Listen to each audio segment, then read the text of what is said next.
Chapter 636, 9 nether in my possession. Chapter 636, 9 nether in my possession. There was a problem with planning the rings in places. He didn't have enough rings. The spirit beast and Xiao Li each had one. One was in the corpse realm. Another one was in his courtyard, and one was with Hong Yuye. Now, there were only 3 left, and if he used one more, it would limit his movement. Maybe he should consider asking for the rings back from Xiao Li and the spirit beast. As for the end of all things activities overseas, it seems they've already finished what they needed to do.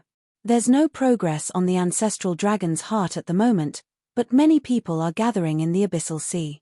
Something might happen soon, Liu said. Dan Yuan nodded. Is there anything else? He asked. Seeing no one else speak up, Jiang Hao said, there's a true dragon on Chaos Stone Island. That surprised everyone. He had found a true dragon already? Are you sure, friend Jing? Dan Yuan was surprised. Jiang Hao nodded. I received information as well. There is a true dragon overseas, but we didn't expect it to be on Chaos Stone Island, said Xing. He wanted to say more, but he stopped himself. Maybe you can think about the reward you'd like, and we should have results next time, Dan Yuan said with a smile. Jiang Hao hadn't thought about what he wanted yet. He needed to think it over carefully. The matter with 9 nether and others wasn't something he wanted to ask Dan Yuan about. He wanted to save them for more important situations. Once Dan Yuan was done, their transaction was next. Xing was the first to speak up. Friend Jing, you were right. It was a yin and yang formation. Then, shall I entrust the reward to friend Liu? Jiang Hao nodded. That had been agreed upon previously. Liu didn't need anything specific at the moment, so he set that aside for now. Do you have any leads on the burning immortal? Xing asked. Liu thought about it. I found some information. All I know is that it's used against a group of immortals. Other details are unclear. Xing looked at Gui. She shrugged. Then, she turned to Jing. If you don't want to die, don't get too close, and certainly don't activate the burning immortal formation, Jiang Hao casually said. Could you explain a bit more, friend Jing? Xing asked. Jiang Hao remained silent. It wasn't that he didn't want to, but it was Hong Yuye who had shared this information. So, do you have any leads on the person I'm looking for? Gui asked. Yin Zichen. Liu thought for a moment. I heard some news. It said that he entered the Mountain Sea Sword sect. Mountain Sea Sword sect? Gui was somewhat incredulous. Is he really that talented? The Mountain Sea Sword sect was an immortal sect with strict disciple recruitment standards. Only those with extraordinary qualifications could enter. I'm not sure about that, Liu said. But there is also news that he left the Mountain Sea Sword sect and has fled to the southern region. Gui, you can try to find people from the Mountain Sea Sword sect in the south. Maybe you can get some information. All right.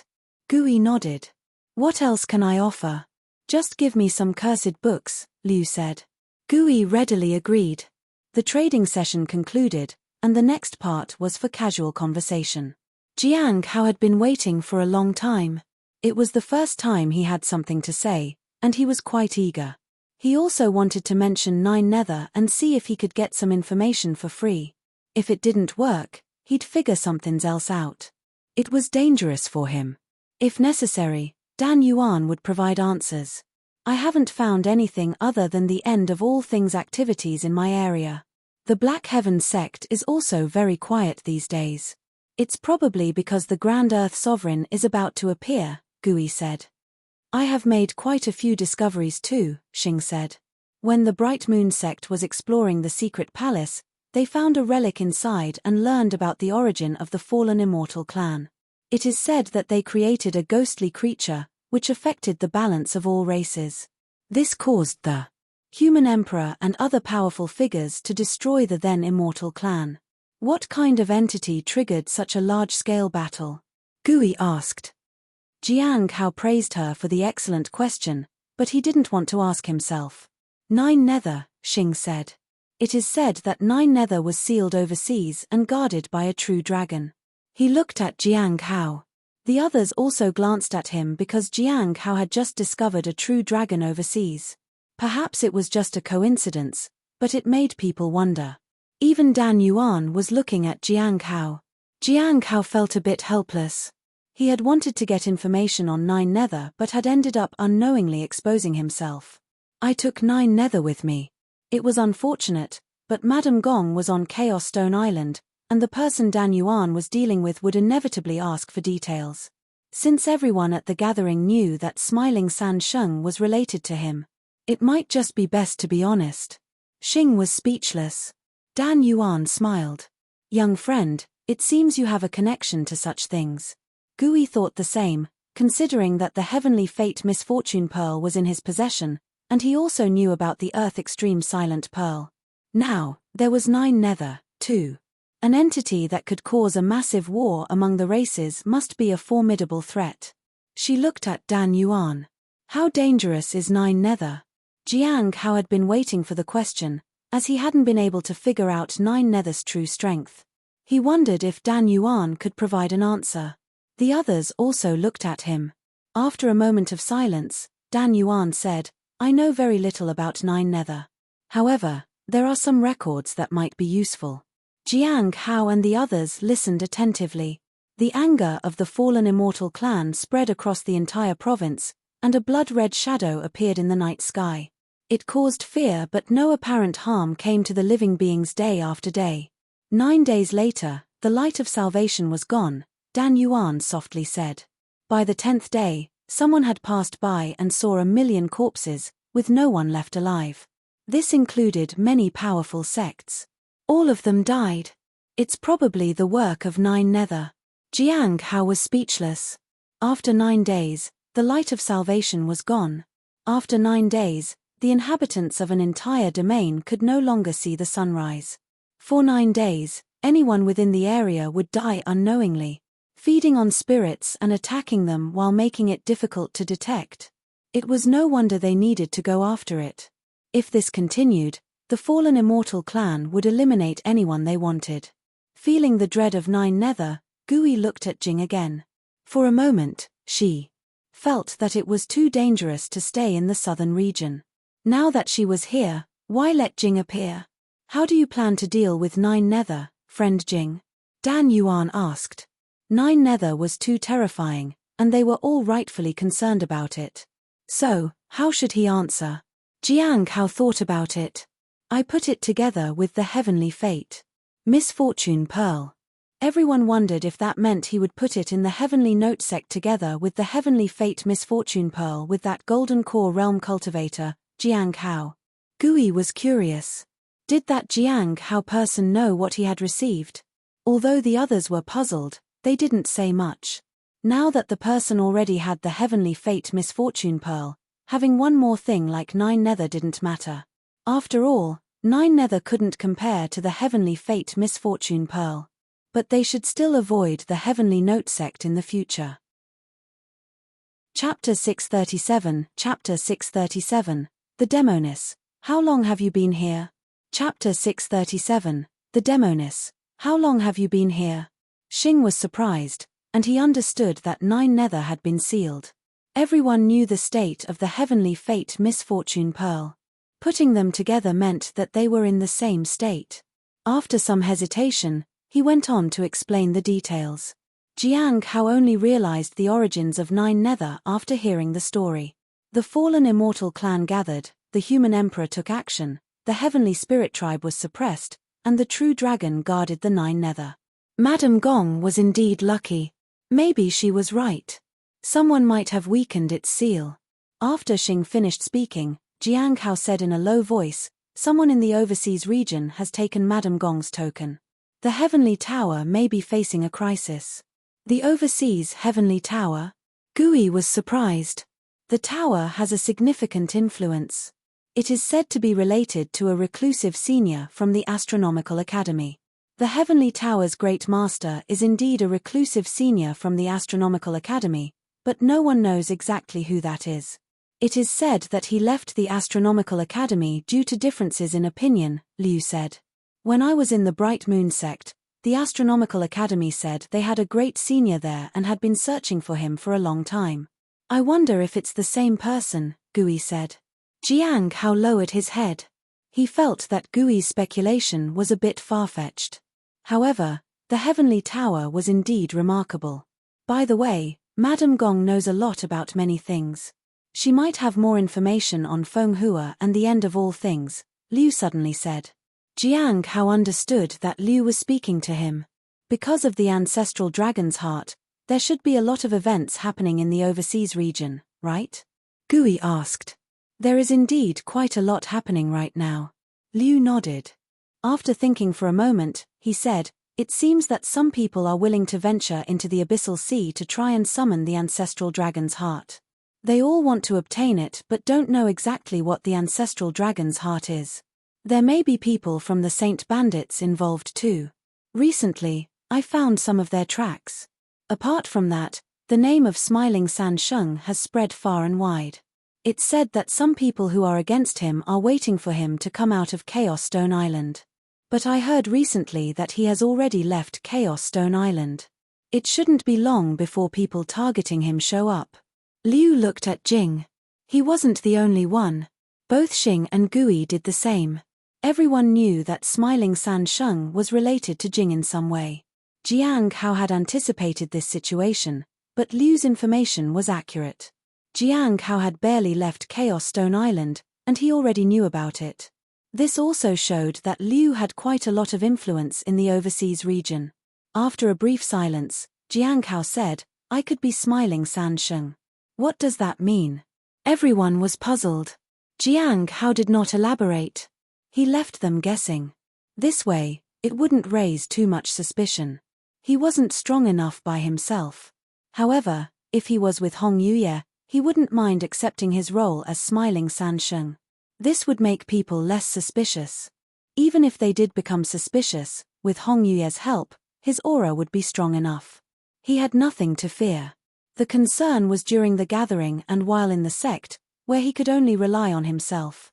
What do you plan to do, friend Jing? Gui asked. Jiang Hao felt that Liu should be cheering in his heart. After a moment of silence, he said, I plan to go take a look at the abyssal sea. Are you interested in the ancestral dragon's heart, friend Jing? Xing asked. Jiang Hao shook his head. The ancestral dragon's heart had nothing to do with him or Hong Yuye. This time, they wanted the Archean Abyss Dragon Pearl. This time, his focus was on the Abyssal Dragon Pearl. It had been more than 100 years since he had last seen it. After that, the discussion continued for quite some time. It touched on various matters in the overseas region.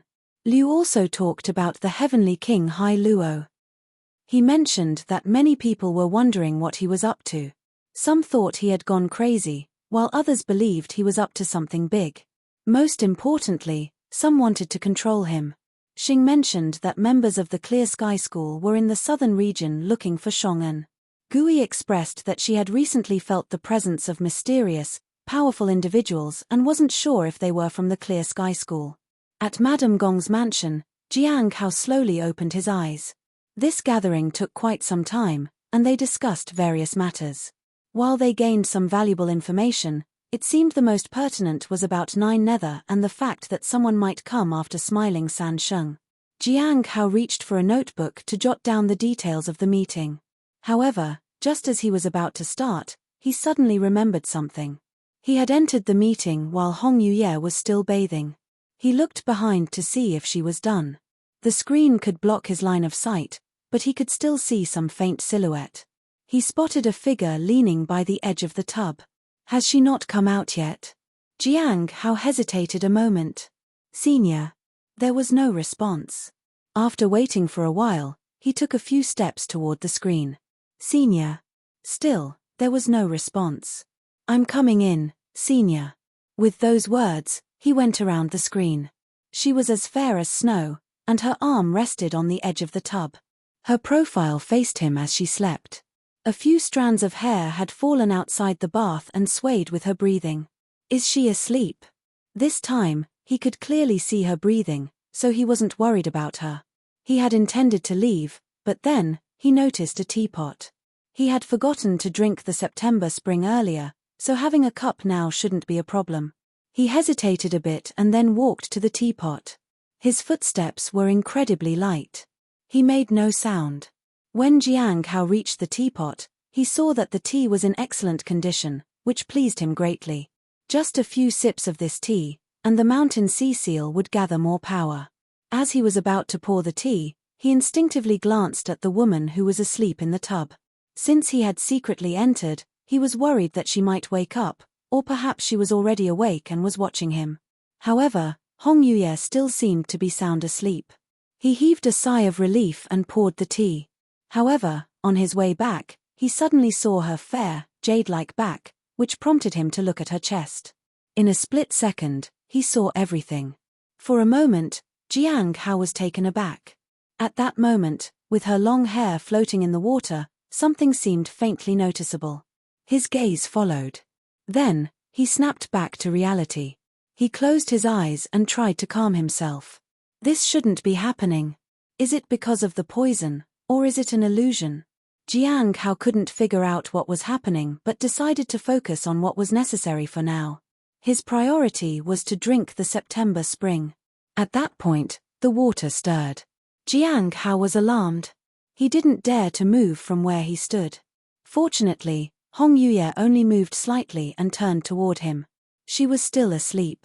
Jiang Hao was dumbfounded. The situation made him think of their first encounter. After a few breaths, he realized he was under the influence of a powerful illusion. However, not long after, he felt someone's gaze on him. When he turned to look at her, he saw Hong Yuye's brilliant, sharp eyes looking at him. This was bad. If he died because of this, he couldn't accept it. He had made such a petty mistake. Cold sweat soaked his back, and numerous thoughts flooded his mind. He quickly regained his composure. I only came in to get some tea, senior. Hong Yuye turned back to her original position and looked at Jiang Hao. Calmly. How long have you been here? Chapter 638, Chapter 638, The Silent Demoness. Chapter 638, The Silent Demoness. The water in the bath was still steaming. The temperature in the room wasn't particularly hot, but it wasn't chilly either. However, Jiang Hao couldn't feel the warmth. Despite the comfortable surroundings, he was breaking into a cold sweat. This situation was different from before. If she decided to hold him accountable, he might not survive. Faced with Hong Yuye's question, he didn't dare hesitate to answer. I just entered. I didn't intend to. Before he could finish his sentence, a vast aura erupted and overwhelmed him. It came crashing down upon him like a tidal wave. In an instant, he felt enveloped by this immense pressure, and a sense of powerlessness overcame him. With a loud crash, the folding screen was shattered, and he was sent hurtling into the wall. When everything finally came to a stop, Jiang Hao felt like he had narrowly escaped a disaster. He couldn't even tell where he had crashed. He was completely disoriented. He patted his body and found no visible injuries. He was just in a daze. It was indeed a close call. Repair the folding screen, she said. Her voice was calm and indifferent. Jiang Hao couldn't guess what she must be thinking. He touched his face and realized that the change in his appearance was likely due to his transformation into smiling San Sheng. But now, he was back to his original self. He felt that continuing to pretend to be smiling San Sheng might not be a good idea. Hong Yuye often looked at him coldly. The folding screen was destroyed, and there was no way to repair it. Senior, I'll go buy a new one, Jiang Hao said. Hong Yuye raised an eyebrow and looked at him. She didn't say anything. She left him to figure out a way on his own. Jiang Hao sighed inwardly. Even without instructions, he understood what she meant. The wooden frame could be repaired, but the silk in the middle was another matter. He thought for a moment and decided to use large sheets of paper to replace it. Perhaps he could use some spells to keep it secure. Once the frame was restored, he faced the challenge of repairing the painting on it. Senior, is this okay? Jiang Hao didn't dare to turn around. He felt her gaze on him and a soft chuckle. If you think it's acceptable, then it is. Jiang Hao was speechless. Was that a yes or a no? He had never really painted before, and it was impossible to say if he was good at it. He could onlv zivita trv. Since he was good at Drewin's runes, he must have some talent in this field as well. After grinding the ink, Jiang Kao stepped forward and faced away from Hong Yuye. He was ready to begin his painting. On the outside, he was facing the screen. If anything went wrong, he could immediately see it from the inside. It was another way to avoid disaster. Before starting his artwork, Jiang Kao thought it best to take care of the actual matter first. "Senior, can I have some tea?" he asked. "You can have tea, but if I'm not satisfied afterward, you know the consequences, right?" "I understand," he said. The consequences would be the terrifying aura, or perhaps she might make him give up something of his. Both choices were risky but not life-threatening. Jiang Kao stepped forward and approached the tub to retrieve the teapot. He took a sip and returned to the folding screen. He held the ink in his left hand and the brush in his right. After some thought, he began to paint. He started from the left and painted a landscape. As he painted, he felt that there should be another tree in the scenery. But what kind of tree would be suitable? The one he knew best was the peach tree. So, he decided to paint a peach tree. However, halfway through, he felt that there should be a person too. But what kind of person would be suitable? He was lost in thought for a moment. His mind felt exceptionally clear, as if he could see through the endless mist. His vision was vast, and his state of mind was sharp. Drip, drip. It seemed that something was appearing in the landscape of mountains and rivers. It was just an ordinary courtyard with a peach tree swaying in the wind, and beneath the tree sat a woman in a red dress. Her hair swayed with the breeze. In the next moment, he began to paint. This time, he painted quickly. Hong Yuye watched from start to finish with disdain and mockery, as if she were watching him make a fool of himself. However, suddenly, she became interested. Jiang Kao seemed to be free of his constraints. His brushwork became more unrestrained, and the landscape emerged on the paper. The peach tree turned into peach blossoms and bloomed in the spring breeze. A figure gradually appeared beneath the tree. She was sitting on a wooden chair with a teacup on the table. After completing all this, Jiang Kao picked up his brush and wrote something underneath. "Clouds wish for elegant attire, and flowers yearn for a beautiful countenance." With the spring breeze brushing the threshold, dewdrops glisten brightly. It was just one line. After finishing, he nodded in satisfaction and discarded the ink palette and brush. With a flick of his hand, a teapot appeared in his hand. He drank heartily and finished all the tea. Then, he extended his index finger and made a gentle cut. A drop of blood oozed from his finger. It fell on the figure on the paper. In an instant, her clothing was stained with blood. Hong Yuye, who was watching from behind, looked at the woman under the tree in a red dress. She then looked at the words written beneath. "It's done." Jiang Kao sighed in relief. However, he quickly realized his error and instinctively turned around. At that moment, their eyes met. With a loud crash, Jiang Kao was thrown against the wall, while Hong Yuye remained seated in the bathtub. On the continent under the starry skies, Shu Bai stood before the burning immortal formation. He was deep in thought. He frowned. If he entered the formation, its brilliance would cover the entire place. That would mean that the formation would be activated. "Senior brother, we've made a significant discovery." Mo Chuan rushed over once again. This time, he was accompanied by 2 others. All of them radiated the power of the stars. "What's the new discovery, junior brother?" asked Shu Bai with a smile. He paid closer attention this time, as it was no longer just Mo Chuan. There were 3 people this time. "We've found information about the burning immortal formation," Mo Chuan exclaimed. "We entered the 2nd floor, and there was a room that contained records of the burning immortal formation. It's in a room in the secret chamber, so it's unlikely to be fake." "Information about the burning immortal formation?" Shu Bai was surprised. "What does it say?" "According to the records, whoever activates the burning immortal formation can control the formation," he said earnestly. "Moreover, the burning immortal formation serves as an auxiliary formation to enter deeper into the secret palace." So, obtaining the control of the burning immortal formation will enable us to explore more of the palace. Activate the burning immortal formation? Shubai inquired. What's the plan? Junior brother?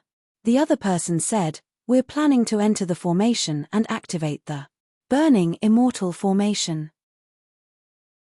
Chapter 639. Chapter 639. Is the princess truly the first genius of the royal family? Chapter 639. Is the princess truly the first genius of the royal family? Enter the burning immortal formation? Shubai looked at his fellow disciples. How is the information recorded? I know you have doubts, so I brought all the information to check if there are any issues, said a senior in a blue robe. She took out some jade slips and bamboo scrolls. Shubai received them one by one and inspected them. The more he read, the more his brows furrowed. The records explained how to control the burning immortal formation and how to mitigate the dangers that came with activating it. Everything involved risk, but if done properly, it would grant complete control of the formation. Furthermore, some books contained detailed examples. Both successful and failed attempts. The records were exceptionally detailed and left no room for doubt. Even he had to admit that he couldn't find any issues with the information. How about it, senior brother? Mo Chuan asked. It's very detailed and objective, Shubai said. Can we give it a try? A senior asked. Logically, we can give it a try. Shubai nodded. Logically? The senior in the blue robe was puzzled. Shubai put away the materials and looked at them with a smile. Don't rush it, seniors. You can continue exploring that place for now. If there's nothing new to gain there, then we can try the burning immortal formation. But once we master the burning immortal formation, our progress will be much quicker, said the senior brother. Shubai shook his head. Let's explore that place first. We'll put the burning immortal formation aside for now. But the blue-robed senior didn't understand why this junior was hesitant. Seniors, there's no need to rush. Sometimes, jumping to conclusions too quickly isn't safe. Continue to explore, and you will find out more. We can make a decision later, Shubai said. But what if we miss the opportunity? Wouldn't that be a shame, said the senior brother. Shubai pointed to the sky, where a figure sat cross-legged and resonated with the stars and the universe. As long as junior sister Chu doesn't encounter any accidents, we will have made significant gains. Not to mention that after the yin-yang formation is activated, there will be much more to explore. Let's set the burning immortal formation aside for now, alright? Shubai looked at them with a smile. After some hesitation, they all nodded. If it were someone else, they might not have agreed, but this was Shubai. He was young, yet he not only surpassed them in cultivation but also had a broader perspective. Since he suggested it, they would wait a little longer and collect more information. In the south, in a city near the front line, Princess Baizhu sat in front of an artificial mountain with her brows furrowed in concentration. What are you thinking about, princess? Qiao Yi walked in. Aren't you going to rest, Auntie Qiao? Baizhu asked with a smile. Qiao Yi shook her head. This isn't a safe place. I must guard you against any potential threats. Aren't you supposed to be looking for Yin Zichen? We've got some information, but trouble has arrived too. Baizhu sighed. There's news that he joined the Mountain Sea Sword sect. It seems he has a remarkable talent. The Mountain Sea Sword sect in the north. Qiao Yi was surprised. Yes. That's the one, said Baizhu. Auntie Qiao, please tell me the truth. Do you have any grudges against him? Why are you so insistent on finding him? If you want to kill him, it should be relatively easy. All you need is something he carries with him and some relevant information, and it won't be long before he dies. If you had a drop of his blood, it would be even better. Qiao Yi looked incredulous. Is the princess joking again? She had followed her all this way but had never seen her in action. She hadn't witnessed the brilliance of the one true genius of the royal family. However, her information was usually accurate. She didn't know where Baizhu got her information. She was worried that the princess was deceiving her, so she accompanied her to this dangerous place. She couldn't let her guard down. We aren't enemies. He helped me escape from the heavenly spirit tribe. After that, I heard he fell out with the tribe as well. When you asked me if I had any unfinished business, he came to my mind. Baizhu hesitated. Are you saying we should save him? Save him? Qiao Yi was puzzled. Didn't you say he joined the Mountain Sea Sword sect? Yes. Baizhu shrugged. However, recently I heard he defected from the Mountain Sea Sword sect and fled to the south. Do you wonder why he escaped to the south instead of somewhere else? I've been considering leaving the south lately. Defected. Qiao Yi found it hard to believe. Why would he do something like that? Princess, why do you want to leave the southern region? You are part of the southern royal family, and there are people who can protect you here. You don't know how dangerous the south has become. Baizhu sighed. Ever since Jing appeared, all sorts of dangers have arisen. I wonder who attracted whom. Did the dangers attract Jing, or did Jing bring the dangers? Forget it. Let's go and investigate the presence of the Mountain Sea Sword sect. If someone has entered the south, we might find out. However, we need to find someone first. Baizhu got up. Since she had promised to help Qiao Yi, she couldn't abandon the task halfway. Who do you want to find, princess? Qiao Yi asked. Someone who can see through the secrets of heaven. I haven't sought him out in a long time, said Baizhu with a smile. Qiao Yi was speechless. Overseas, in the heavenly tower, Mr. Dao arrived at a courtyard at sunrise. Zhu Shun was the first to visit him. Mr. Dao, are you looking for me? He asked. Yes. There's something I want to remind you of, Mr. Dao said as he sat on a pavilion. Please, go ahead, Zhu Shun said attentively. Is there anyone from the heavenly tower on Chaos Stone Island? Mr. Dao asked. Yes. Zhu Shun nodded. Do you know who they belong to? Mr. Dao asked.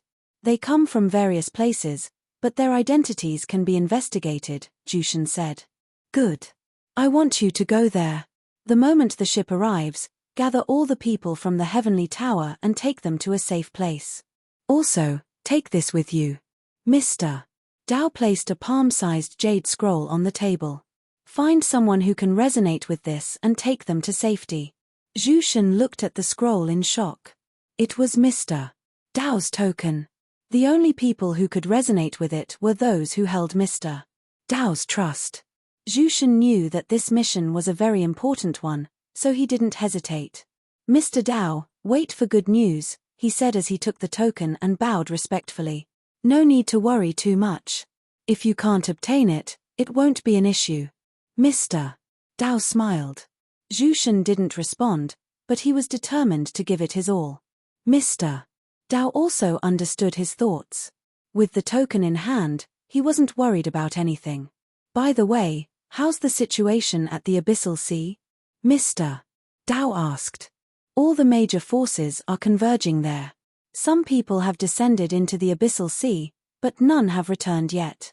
The resonance with the ancestral dragon's heart is also much more apparent than before, Zhu Shun said. Is that so? Mr. Dao stood up. The place there is nice. I plan to go and take a look. Mr. Dao, are you going to compete for ancestral dragon's heart? Zhu Shun was surprised. You're thinking too much, Mr. Dao said. I just want to go and see. Staying in the room for too long makes you forget what it's like outside. Chapter 640. Chapter 640. The Demoness enjoys discussing matters of the heart. Chapter 640. The Demoness enjoys discussing matters of the heart. Have you finished your tea? Hong Yuye sat in her chair. At that moment, she was dressed in a red gown. Her long black hair flowed down her back. Jiang Hao stood nearby. He felt sore all over. The gathering was over, and he needed to inform Hong Yuye of the content of that gathering. The work here was almost done, and they would be able to leave tomorrow. He had to decide whether he would go to Abyssal Sea or Chaos Stone Island. I'll prepare another pot of tea for you, Senior, Jiang Hao said respectfully and picked up the teapot. However, this time it was not the September spring but just ordinary tea leaves. It had only cost him 250 spirit stones. Compared to the September spring tea, It was indeed very ordinary. He collected the soaked tea leaves and planned to take them back for the spirit beast to eat. There was no need to waste them. After the tea was brewed, Hong Yuye took a sip and looked at the man in front of her coldly. It seems you've grown accustomed to being evasive. Jiang Hao was taken aback and said respectfully, Senior, you must be joking. It's just that I haven't found suitable tea leaves for now. You're full of lies. Hong Yuye held her teacup. Tell me about the gathering. Jiang Hao sat down, took out a book, and planned to record the content while talking. Last night, he had wanted to write everything down, but he spent the whole night working on the screen. Fortunately, after experiencing Hong Yuye's wrath, he felt much calmer. He started from the beginning. First, it was the news about the Earth Extreme Silent Pearl. Hong Yuye didn't show any emotions about the pearl's presence in the southern region. Next was the information about the true dragon. She didn't care about that either because she was well aware of it. He briefly mentioned the mission of Xing and Gui. Finally, he went over the casual discussions they had had. He gave a detailed account of 9 Nethys origins. Hong Yuye showed a slight interest in that. Then, he spoke about the things concerning him. He told her that Liu knew about them. The information from the Heavenly Tower is very accurate. Maybe Liu is a member of the Heavenly Tower. I wouldn't rule out the possibility that his people are here, Jiang Hao said. Since Kai Tian was here, it made sense that Liu's people were keeping an eye here. Is someone targeting Smiling Sansheng? Hong Yuye asked. Yes. Jiang Hao nodded. It might be related to some past issues. Hong Yuye looked at Jiang Hao and smiled. I didn't see anyone targeting you on Chaos Stone Island. It seems the real Smiling Sansheng isn't as bold as you. You are right, Senior. I have been too reckless in impersonating him, Jiang Hao said humbly. Hong Yuye chuckled and gestured for him to continue. There wasn't anything particularly important after that, but Jiang Hao still told her everything sincerely. To be interested in some things. Heavenly King Hai Luo? The one who is willing to give up his position for his beloved? Yes. He is now in the Lawless Tower. Do you think he has other intentions? Other intentions? Such as abandoning his status as a heavenly king to gain insight into the heavenly path. Jiang Hao was stunned. Was there such a possibility? However, he felt that was unlikely. When he had appraised King Hai Luo, there was no mention of something like that. It was true that the appraisal only showed him immediate information. What if the heavenly king was actually heading toward that path? Wouldn't that mean his troubles were over?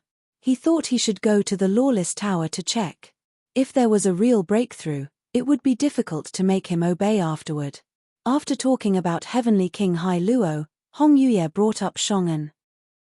Did he go after the charm goddess? It's hard to say. Logically, he would have gone west if he wanted the charm goddess.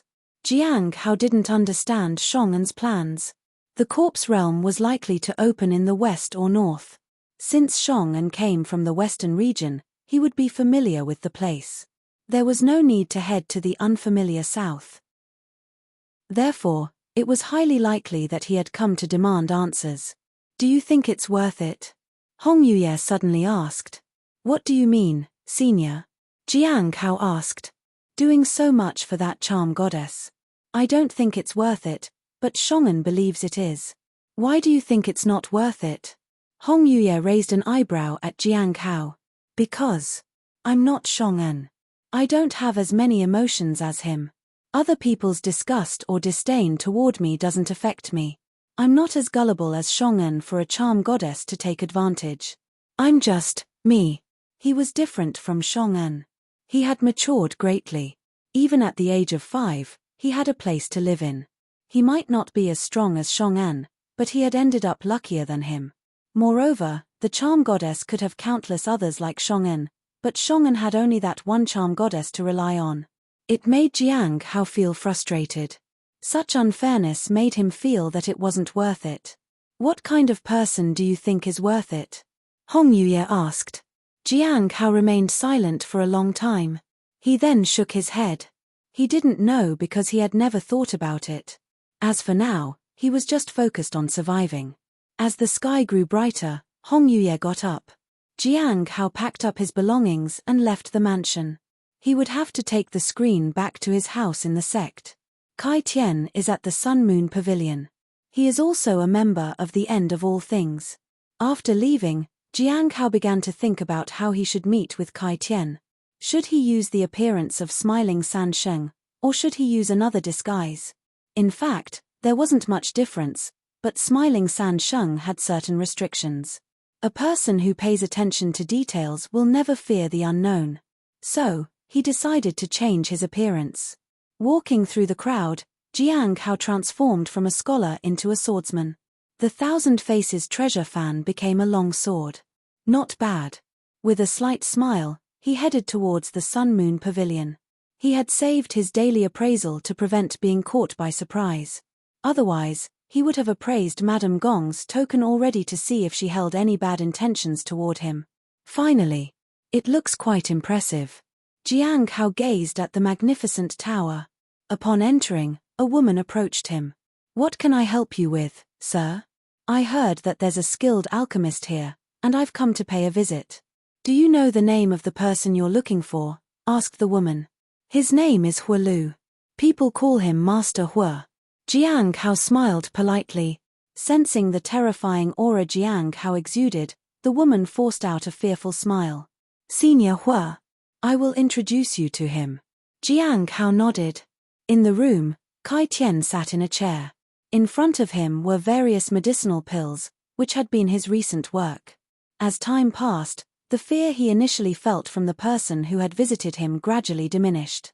Now, he intended to gather his strength, so he could withstand whatever came with time. By the time the other person discovered him, it might already be too late. Knock. Knock. Senior Hua Lu, someone has specifically asked for you. Chapter 641. Chapter 641. Do you not recognize me? Chapter 641. Do you not recognize me? Someone came to visit. Kai Tian frowned. He wasn't particularly well known, so it was unusual for someone to ask for him. Yes. It's a senior with quite a high cultivation realm, the woman said. Kai Tian's heart sank. A senior with a high cultivation realm? What does he look like? He asked. He's a middle-aged man carrying a sword, said the woman. Middle-aged? Kai Tian sighed in relief. At least it wasn't the same person who delivered the letter last time. Let him in, he said. Of course. Please wait a moment. Kai Tian sat in his chair and examined a pill. Even though someone had come to visit, he continued to do his work. After some time, there was a knock. Senior Hua Lu, the guest is here. With his head down, Kai Tian said, let him in. The door was opened, and the woman escorted the guest inside. Kai Tian glanced at the middle-aged swordsman. He didn't seem familiar, which put his mind at ease. Please make yourself comfortable. I need to finish up some work, Kai Tian said as he picked up a pill to examine. Although someone had come to visit, he didn't want to neglect his duties. The woman gestured for the guest to take a seat. He then poured him a cup of tea. After that, she left the room. Jiang Hao found it amusing as he sipped his tea. However, he thought that the tea was quite ordinary and not even as good as the low-quality tea he had given to Hong Yuye. As for tea like the September spring, only important people could afford it. He had consumed quite a bit of it the previous night, but it was used for his artwork, and it hadn't improved the mountain sea seal.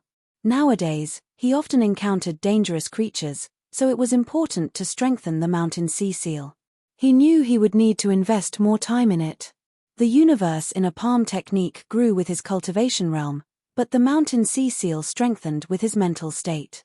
He could rely only on the mountain sea seal to seal important and powerful things. Fellow disciple Hua, are you busy every day like this? Jiang Hao asked. Not every day. These few days, I've had a lot of people here, said Kai Tian. Did you recently advance to the primordial spirit realm? Jiang Hao curiously asked.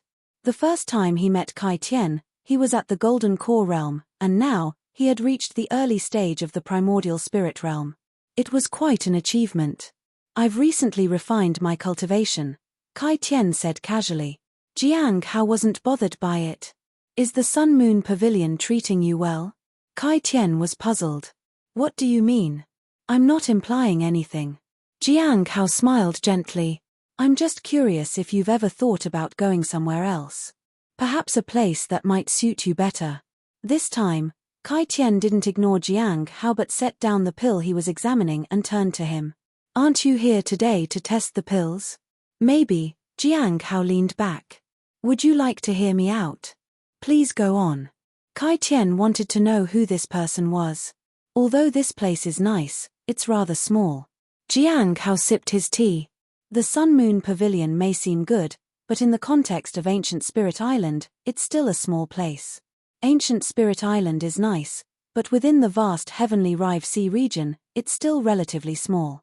Being small means that information doesn't flow well and there's limited room for development. I think someone as capable as you shouldn't be confined here.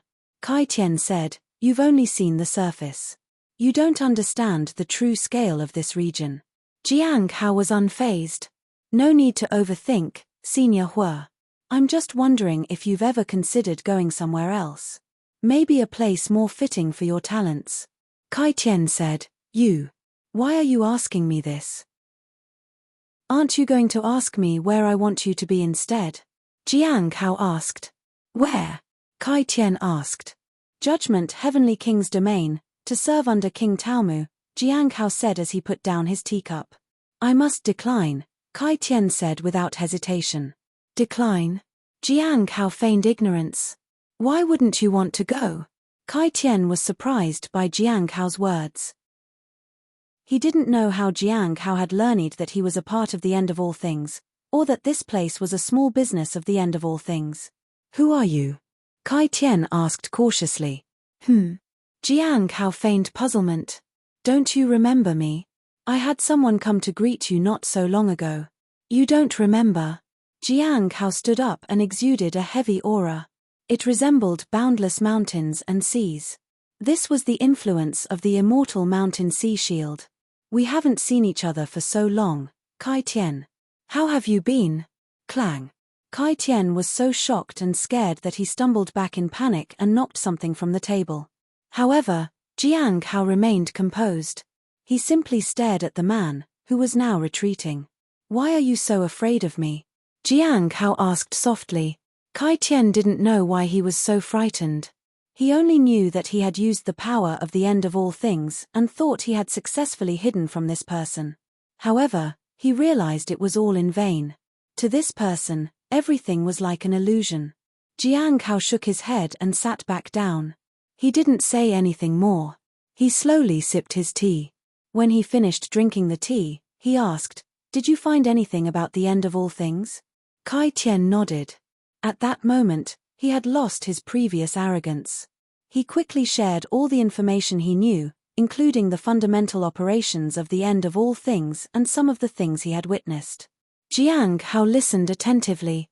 From the conversation, it became apparent that the end of all things occasionally hired ordinary cultivators to assist them, such as in the Sun Moon Pavilion.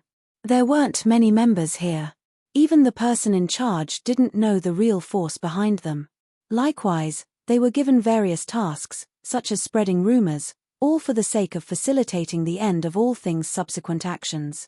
Such people couldn't easily interact with the core members, and even exploring missions required immense luck. It seems that staying here won't provide any useful information, Jiang Hao remarked as he gazed at Kai Tian. Have you thought about going to King Taomu? How will I go there? Kai Tian asked with his head down. It's up to you. Jiang Hao thought for a moment before saying, I'm in no hurry. You can take your time. This wasn't something that could be rushed, and he didn't want Kai Tian to progress too quickly. After all, he had no chance of winning against King Daomu and needed plenty of time. Of course, with Kai Tian's level of strength, his progress wouldn't be swift. As long as Kai Tian was around, Jiang Hao would keep receiving an update. Have you been well? Jiang Hao asked again. Kai Tian looked at the man in front of him with a bitter smile. Yes. Very well. That's good. Jiang Hao nodded. The present Kai Tian was no longer the same as the Kai Tian from before, who sought revenge and was willing to sacrifice anything, even his life. Again. This was what a normal person would feel. Chapter 642, Chapter 642, A bit far from the mines. Chapter 642, A bit far from the mines.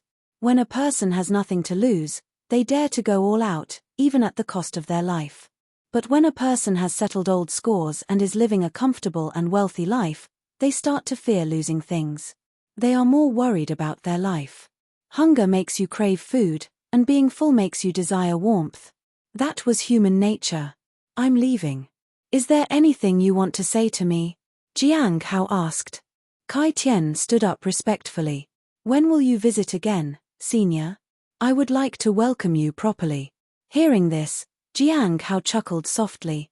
He then opened the door and left. When it's time, someone will naturally come to find you, he said as he left. Even though he wouldn't be visiting the area, it didn't mean he couldn't send others. Liu was not an ordinary person. Once Jiang Hao left, Kai Tian sat down in his chair. Even though the other party hadn't threatened him, he felt afraid. No matter how he struggled, he always felt like he was within the other person's grasp. He just couldn't understand why such a significant figure would target someone as insignificant as him. After dealing with Kai Tian, Jiang Hao arranged his future plans and intended to find Hong Yuye. They would depart for the Abyssal Sea tomorrow. As for Heavenly King Taomu, he could only leave it to fate. His target was Feng Hua, and he needed to find a way to obtain some useful information to ensure the success of his plan. I looked for people from the Heavenly Tower or those related to the end of all things. I wonder if I can find someone from the Great Thousand God sect. The Great Thousand God sect reportedly had over 3,000 members, and Feng Hua was one of them. So, finding someone from that sect would be a good starting point. He just didn't know who was more familiar with Feng Hua or who might have a personal vendetta against him. Sometimes, it was better to find an enemy because only enemies truly understood you. Abyssal Sea has gathered many forces. I should be able to find someone from the Great Thousand God sect. With that, Jiang Hao stopped dwelling on it. He would depart tomorrow. Several days later, Jiang Hao stood in Hong Yuye's room and couldn't help but sigh. So many days had passed, and Hong Yuye still hadn't woken up, which was quite frustrating. During that time, he had appraised Madame Gong's token. As he suspected, there was a problem. He couldn't give it away. Madame Gong was still the rightful owner of the place, and only she could give the token away. It wasn't impossible to destroy it, but he couldn't bring himself to do it. Jiang Hao couldn't help but sigh. Powerful people weren't ever honest. They always had something hidden. He also checked the tranquil fruit tree. There didn't seem to be any obvious issues. He just couldn't determine if it could be used to threaten Feng Hua. To be on the safe side, he needed a backup plan. Of course, if Madame Gong had deceived him, he would know about it from Dan Yuan. Even if he couldn't kill Madame Gong, he would make her understand the meaning of pain. This was the problem with dealing with strong individuals. If they cheated you, you had no way to retaliate. With the formidable presence of Hong Yuye, the fact that the other party still had ulterior motives was truly remarkable. He also appraised Nine Nether. It was quite lively and wouldn't take long to break free from the seal. This was because of his lack of strength. I should go mining. Jiang Hao had inquired about it, but unfortunately, there were no mines nearby. The nearest mine was a day's journey away, so he couldn't leave without preparation. It's been many days. I wonder how many more days we have to stay here. If he had known it would take so long, he would have gone to the mines earlier. However, many people had come to Ancient Spirit Island. They were looking for smiling San Sheng. He needed to be cautious. Around mid-October, Jiang Hao woke up from his meditation and found that his body was exuding the aura of a sword and the essence of the mountains and seas. This aura was not something he could normally possess at the return to Void Realm. He extended his hand, and the mountain sea seal appeared. It wasn't incredibly strong, but the aura was remarkable. I made some progress, but it's still not enough to confront my enemies. It can, however, be used to suppress some evil spirits. He used it to seal Nine Nether and then walked to the next room. Jiang Hao found that she was still lying on her bed and resting. She was soundly asleep. Senior. He called her several times, but there was no response. Jiang Hao hesitated. Then, he appraised her. Deep asleep. Jiang Hao felt helpless. He didn't know how long she would be asleep. If she continued to sleep, they would miss the events at the Abyssal Sea. 3 days later, Jiang Hao put away 9 nether. Over the past few days, he had been attempting to communicate with it. Unfortunately, 3 days seemed insufficient, and there had been no changes. On that day, he entered Hong Yuye's room and found her sitting on the bed. Her eyes were slightly closed. Jiang Hao stood still. He had never seen her like this. Then, everything went black, and he almost passed out. At noon, the two of them left the ancient spirit island and headed to the Abyssal Sea. Jiang Hao left behind a golden ring in case it was needed later. In the sea not far from the Abyssal Sea, there was an island that remained uninhabited throughout the year. Even though there was a city, only a few dozen people were guarding it. Anybody who stayed was undoubtedly there to explore the Abyssal Sea. However, every year, the number of people here would decrease. But the sea area was never lacking in adventurous cultivators. So, the numbers kept filling up.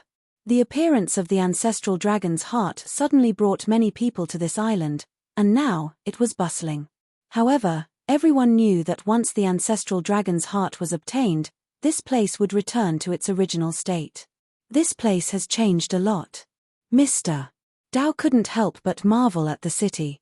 He was dressed in an ordinary outfit and carried a long sword. It suited him well. Mr. Dao, do you really need to dress like that? Said a young woman helplessly. She was of average height and had a knife strapped to her back. It's fine. This is how I used to dress. Zhu Shen is used to it, Mr. Dao said with a smile. But I'm not senior brother Zhu. The young woman sighed. Mr. Dao chuckled. Then, get used to it. Why did you come here, Mr. Dao? It's easy for someone to recognize you, and then they might suspect that the Heavenly Tower is also involved, the woman asked in confusion. If they want to suspect, let them suspect, Mr. Dao said nonchalantly.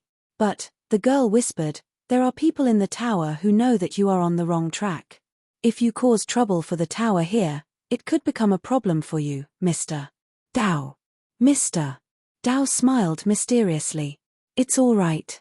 Let's first gather some information about this place. What information do you want to gather, Mr. Dao? Do you think smiling San Sheng is worth investigating? Not really. Is he? Let's ask around. Chapter 643. Chapter 643. Something different from the ancestral dragon's heart. Chapter 643. Something different from the ancestral dragon's heart. Boom. Jiang Hao's blade struck the water. In that split second, he felt that something was about to surface from the seabed. It was probably a demonic beast. However, there was no trace of the creature. It's strange. I felt it making a move, but in an instant, it disappeared. Using the nameless manual, he could vaguely sense the escape route of the creature. He had no intention of pursuing it. Senior, we can continue on. We're almost there, Jiang Hao said to Hong Yuye. It had been several days since they left ancient Spirit Island, and the Abyssal Sea was farther than expected. They reached their present location quickly thanks to Hong Yuye. Otherwise, it might have taken much longer. There was a teleportation array to the Abyssal Sea, but it was too expensive. He didn't tell Hong Yuye about it. 2 days later, Jiang Hao and Hong Yuye stood on the sea's surface and gazed at the distant island. We've arrived. After many days of traveling, they had finally reached an island near the Abyssal Sea. It wouldn't be long before Jiang Hao had to return to his sect. Now, it was early November, and they had just half a month left before their return to the sect. Overseas travels took time, and they had been relatively quick, thanks to Hong Yuye. Senior, let's first gather information on the island, Jiang Hao said. Hong Yuye glanced at him. Her eyes were calm. It was hard to guess what she was thinking. After a while, the two of them landed on the shore, where many people were fishing. Jiang Hao felt that there was a type of elusive demonic beast in the surrounding waters. It was similar to what he had encountered before. Are these people here to fish for that thing? Jiang Hao wondered but didn't ask aloud. First, he needed to settle in and then inquire about the members of the Great Thousand God sect. He wanted to see if he could make contact with them. If they were too strong, he might have to take Hong Yuye along with him. There was no need for a queue to enter or exit the area, and Jiang Hao took some time to find an inn. It was rather simple, but not run down, which was a relief. However, when he entered the inn, he couldn't shake the feeling that someone was watching him. He saw a young woman. She had a restrained aura, but her presence extended far, and her spiritual energy was vast. This was another powerful individual. Jiang Hao sighed inwardly. There were quite a few strong individuals overseas.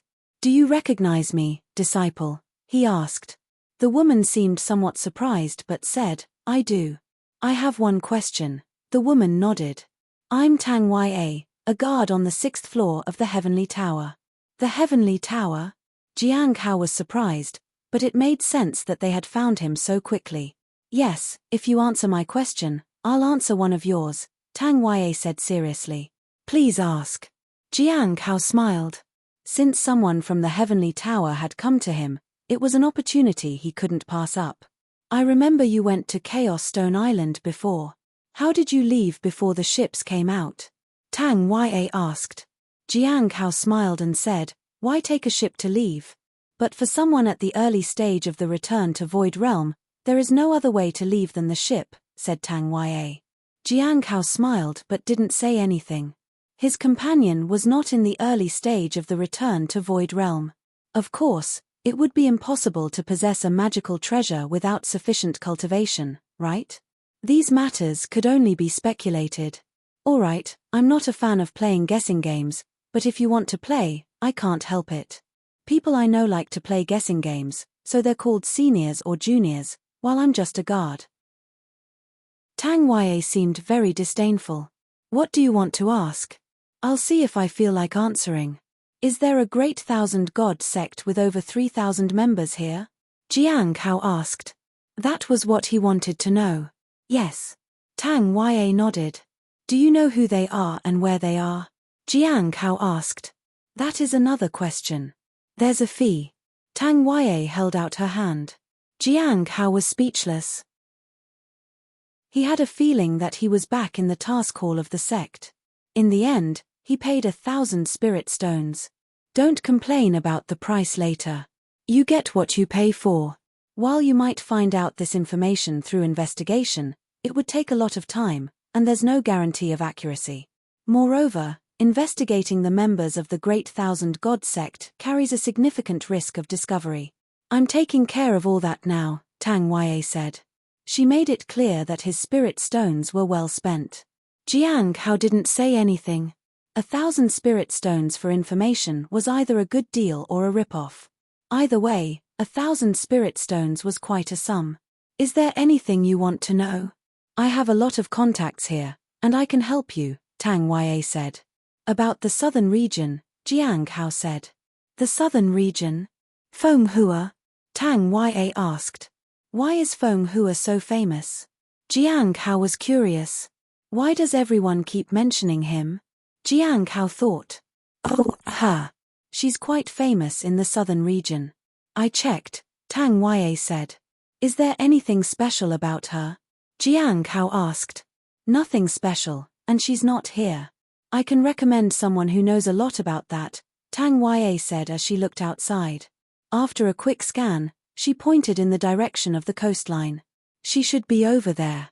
One of the Great Thousand God sect's top 3,000 members. A covert elder who roams the northern regions. She appears to have a contentious relationship with Fenghua, but in reality, they get along quite. 1,000 spirit stones, she should be able to tell you something useful.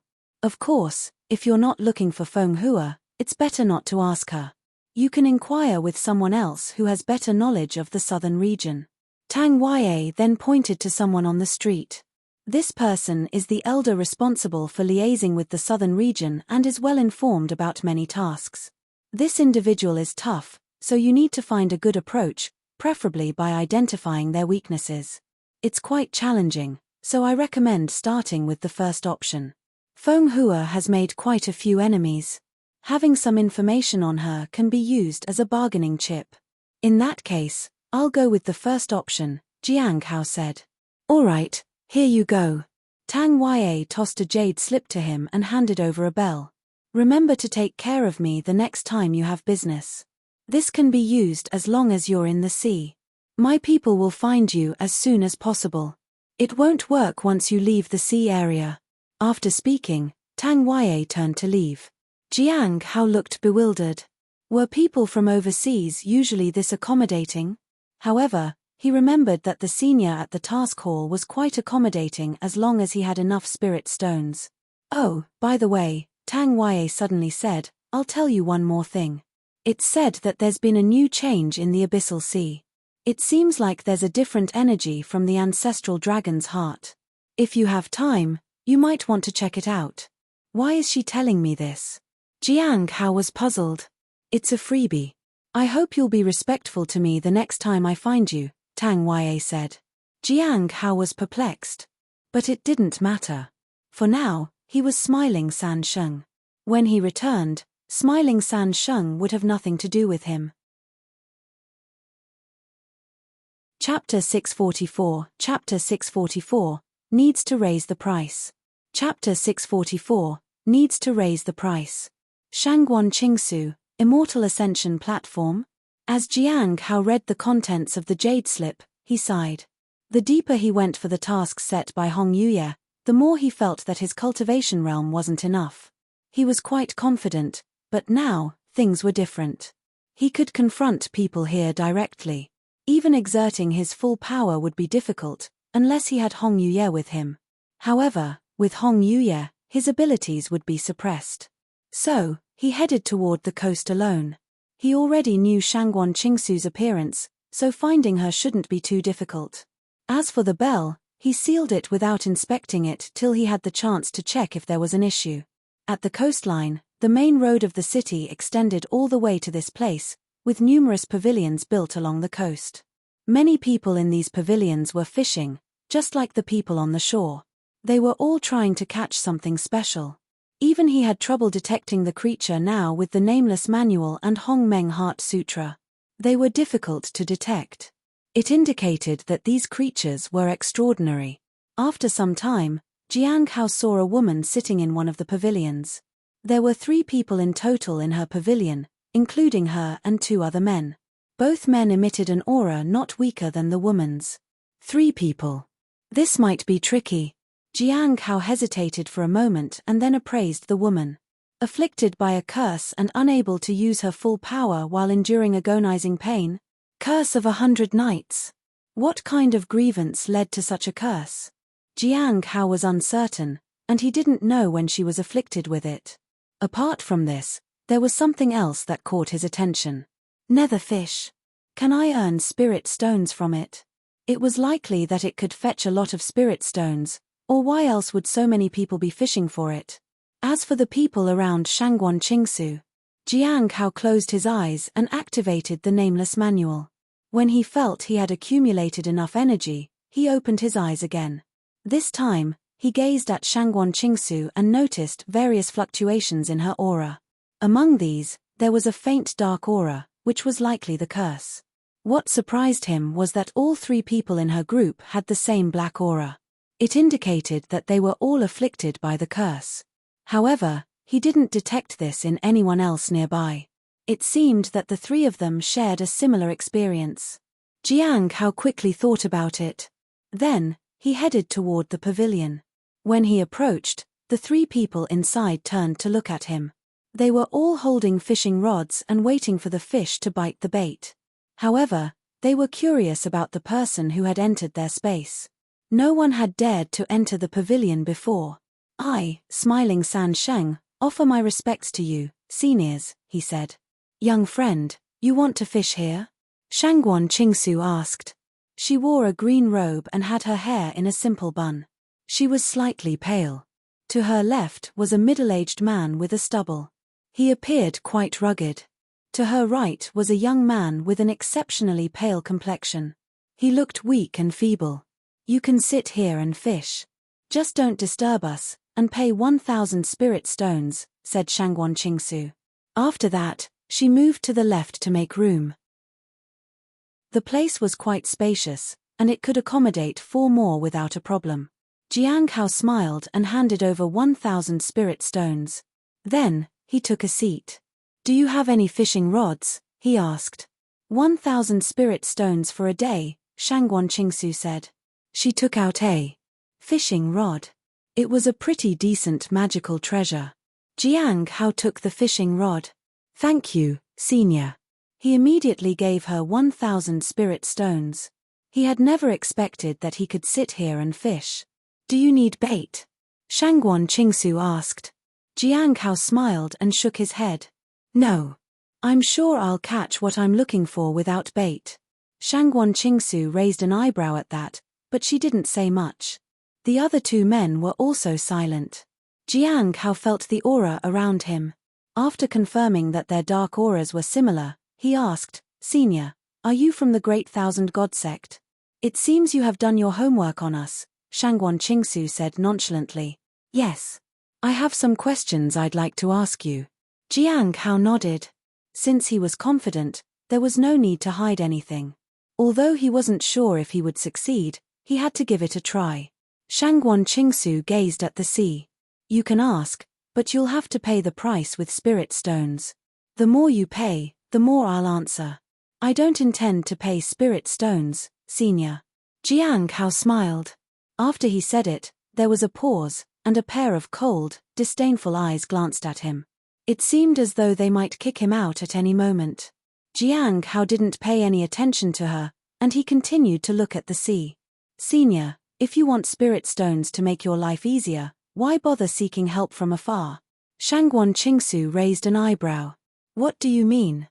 I suddenly thought of a question. Jiang Hao turned to look at Shangguan Qingsu beside him. Confronted with such cold gazes, he remained unfazed.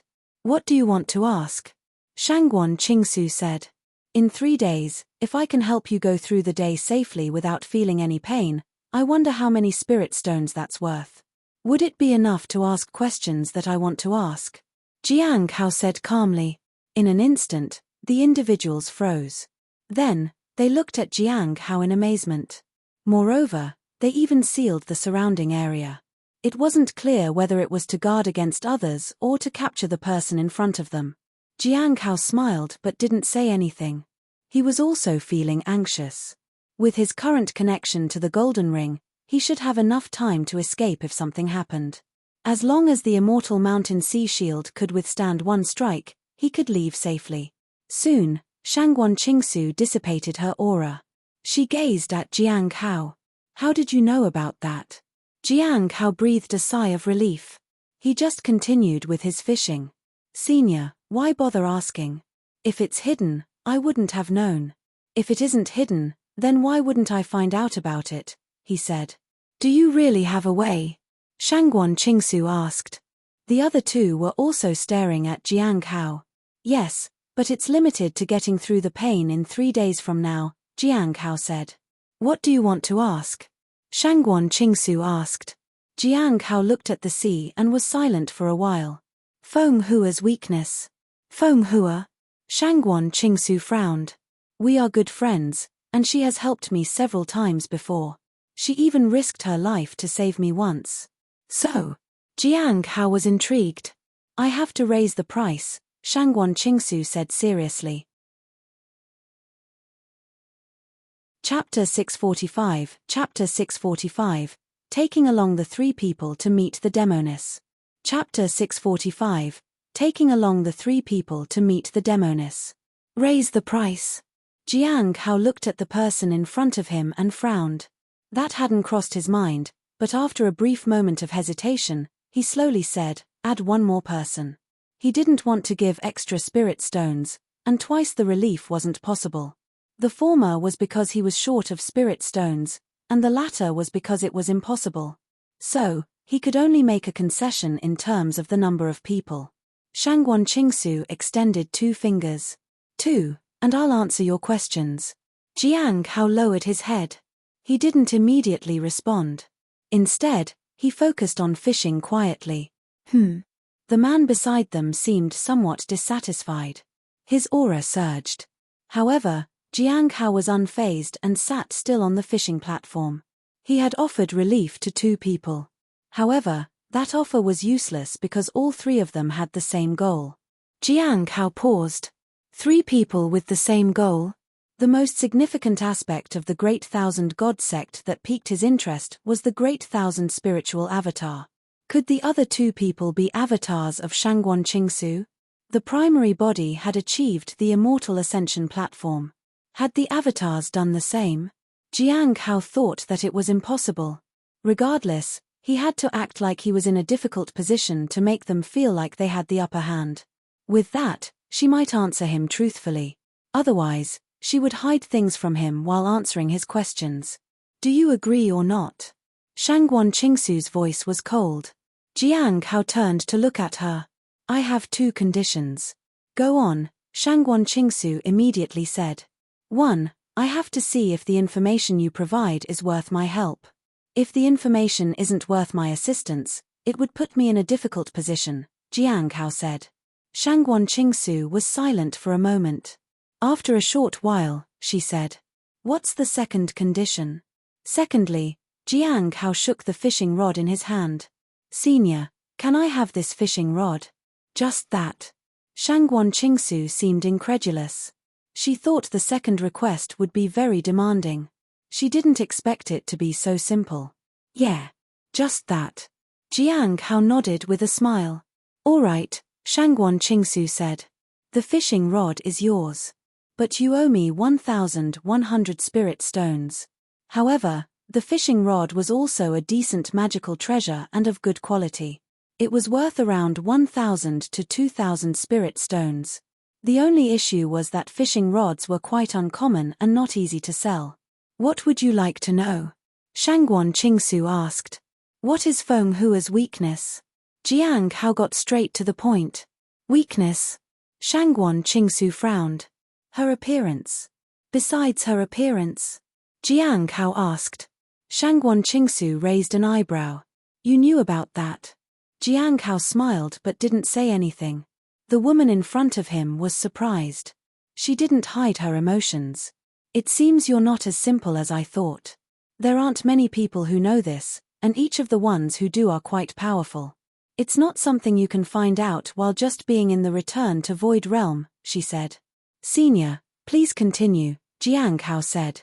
Besides her looks, she's also very concerned about a particular avatar located in the Sunset Immortal sect. This avatar has a perfect appearance, at least in her eyes, and is incomparable.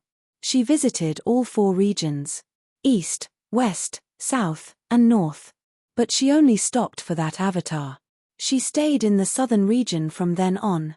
She has other motives for staying in the south as well. Nevertheless, it's this avatar that makes her unwilling to leave the south. She said that this avatar lives as she most desires and has invested most of her emotions into her.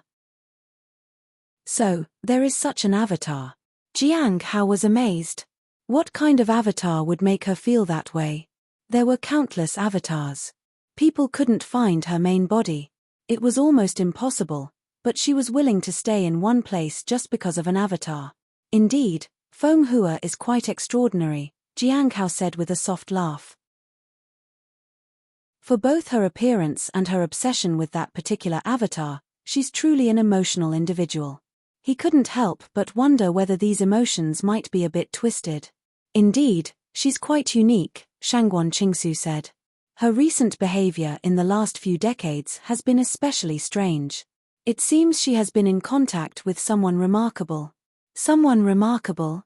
Jiang Hao made a mental note of it. Who is the avatar? Jiang Hao asked. Shangguan Qingsu didn't hesitate to answer. She's a young lady, Yang Shong, the daughter of an elder in the Sunset Immortal sect. Jiang Hao was somewhat frustrated because he didn't have anyone that he knew in the Sunset Immortal sect.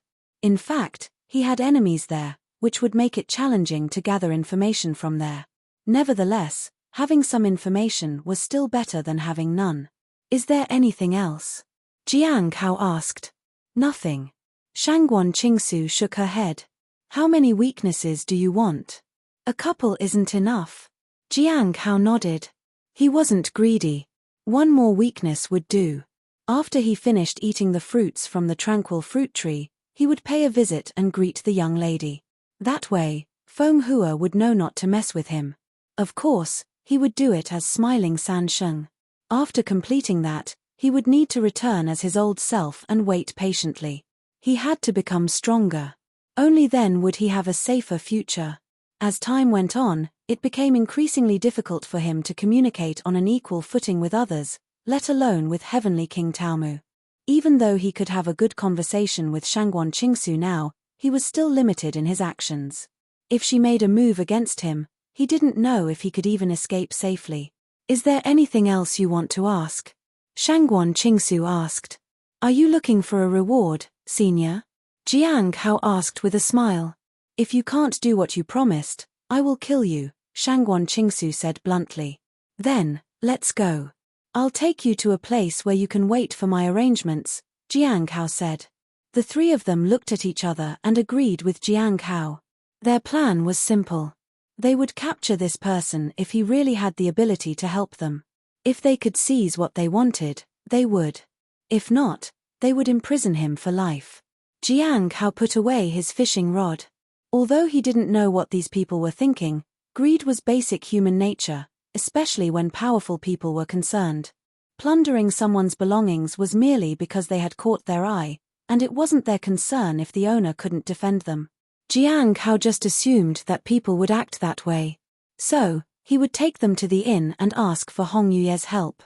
As for suppressing their pain, this was even easier. Even the most formidable curse would be negated by the mere presence of the heavenly fate misfortune pearl. After we're done, what are your plans, seniors? Jiang Hao asked as they walked. Many people are fishing here. Is the catch decent? Some are offering 50,000 spirit stones for one nether fish, said Shangguan Qingsu. Jiang Hao was so stunned that he stopped in his tracks. Should he go back to fishing? Chapter 646. Chapter 646. Why does the sea god pill seem inexpensive? Chapter 646. Why does the sea god pill seem inexpensive? Why aren't you walking? Shangguan Qingsu asked. The other two men seemed curious too. Jiang Hao walked ahead. Nothing. I'm just curious as to what kind of fish would fetch such a high price. He wanted to go back to fishing, but a more pressing matter required his attention. No matter how many spirit stones they had, it wouldn't matter if they didn't have their lives. This place is close to the abyssal sea. The nether fish can enter and exit it safely. Some people who want to enter or exit the abyssal sea offer high prices to get the fish to study how it does it, said Shangguan Qingsu. Is it for the ancestral dragon's heart? Jiang Hao asked. Shangguan Qingsu thought for a moment. You're quite well informed. But some people seem to be after more than just the ancestral dragon's heart. There are rumors that the abyssal sea holds the secret to becoming a heavenly king. Some say it houses the true rebirth of a dragon, while others claim it's a sanctuary for the true dragon clan. Recently, rumors have been rampant. It's difficult to verify the truth. One thing is clear. There have been changes in the abyssal sea, which have led to various speculations. The netherfish is the key. Jiang Hao nodded and recalled what the person before had said. There were changes related to the ancestral dragon's heart. Now, it seemed he had a vague answer, although it was still unclear whether this was the case or not. Nevertheless, it was better to know something than nothing. What kind of person can enter the abyssal sea and return alive? Jiang Hao asked. You're not from the Heavenly River region, are you? Shangguan Qingsu asked. I'm not familiar with this area. Jiang Hao smiled. She didn't press him further. No one who enters the abyssal sea comes back unscathed. Even the heavenly kings have a hard time returning. It's said that someone did enter and return, but it's unclear whether that story is true. Who was that person? Jiang Hao asked. The first master of the heavenly tower, Shangguan Qingsu said. Have others tried asking him about it? Jiang Hao asked. Of course, But since that time, the first master has isolated himself and hasn't seen anyone, Shangguan Qingsu said. Jiang Hao nodded. The reputation of the fist master of the Heavenly Tower was well deserved. After a while, they reached the inn, and Jiang Hao asked them how many rooms they needed. They took one room and asked when they could begin. Jiang Hao gave them a rough answer and told them to prepare. He didn't want to hand over the Heavenly Fate Misfortune Pearl to them. It was too dangerous. Instead, he planned to use formations to establish contact and attempt to suppress the curse on their bodies. He didn't have to do this himself, though. He planned to consult Hong Yuye about it and also inform her that Shangguan Qingsu might try to take action against him in 3 days. Now that he knew Feng Hua's weakness, he had made significant progress. Hong Yuye didn't have to help him. If she chose not to, he would have to deal with these people alone. For the next 3 days, the 3 of you will stay here. I won't leave from here. Don't worry, he said and then left the room. As they watched Jiang Hao leave, Shangguan Qingsu and the others sat down on the floor. The middle-aged man said, "Is he trustworthy? Regardless of whether we trust him or not, we need to try it," Shangguan Qingsu said. "Be prepared, and don't let him get away. If he really possesses this ability, he surely holds some valuable treasures or knows how to break the curse."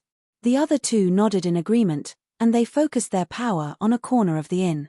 All of their power would be focused on Jiang Hao. There was no way they'd let him escape. You certainly know how to stir up trouble. When Jiang Hao entered Hong Yuye's room, he saw her eyeing him. He sensed the actions of Shangguan Qingsu all too clearly. It was far too obvious. They weren't even trying to conceal anything. He sighed inwardly and closed the door behind him.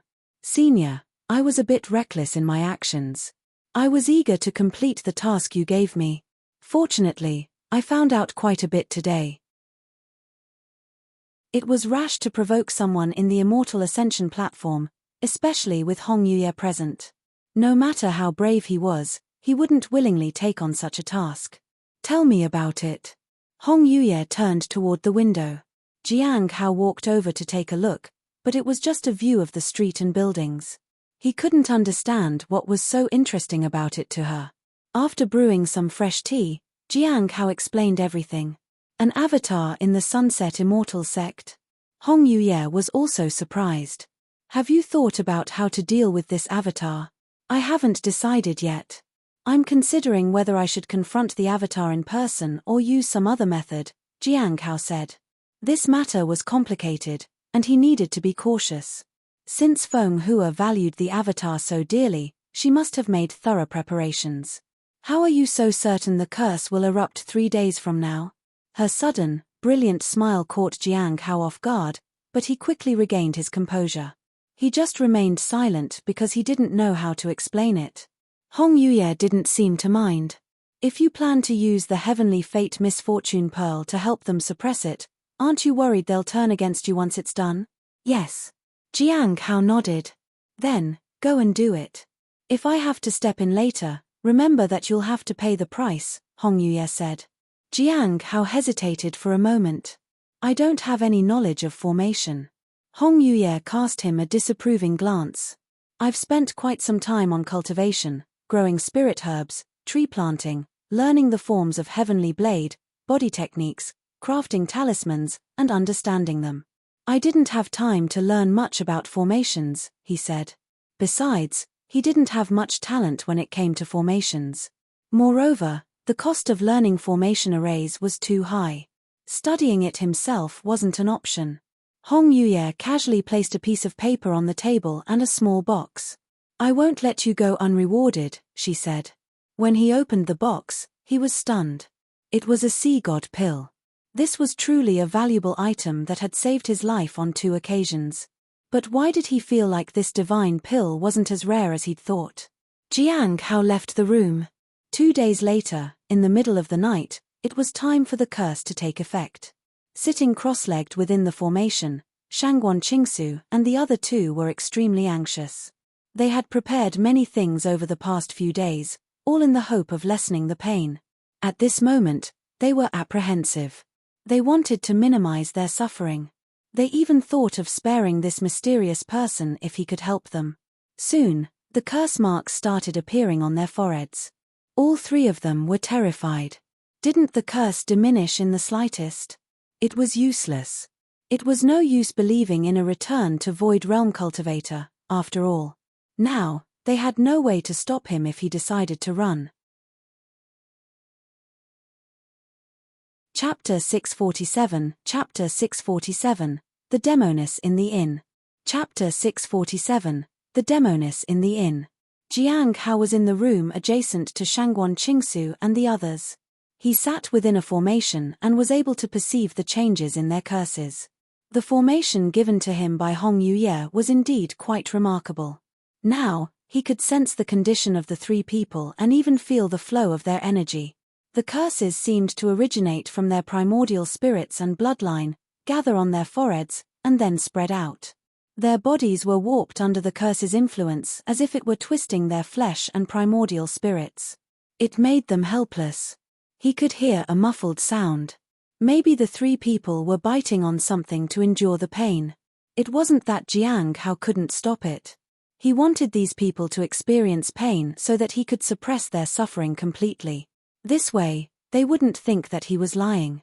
It would save him a lot of trouble.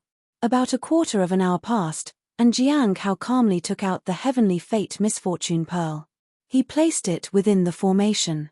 He allowed the curse on the other side to sense the Heavenly Fate Misfortune Pearl. On the other side, Shangguan Qingsu and the two men remained seated cross-legged. However, they grimaced in pain and struggled. A muffled sound rang out. The pain was unbearable. A dim red glow appeared on their foreheads, extended all over their bodies, and dimmed again with each breath. Every breath was agonizing. It seemed like a fate worse than death. Shameless liar. Shangguan Qingsu gritted her teeth. It was futile. They had been deceived by smiling San Sheng. It was their own impatience that had led to this. They should have tried to find out more about the person. How can you say that, senior? I'm sincere about this deal, said Jiang Hao from the other room. The pain is only temporary. I'll make a move now. Shangguan Qingsu and the two men no longer believed Jiang Hao. They believed the curse couldn't be stopped. They had consulted many people and couldn't suppress it even slightly. However, as doubt appeared in their minds, they suddenly went still. The pain seemed to disappear all of a sudden.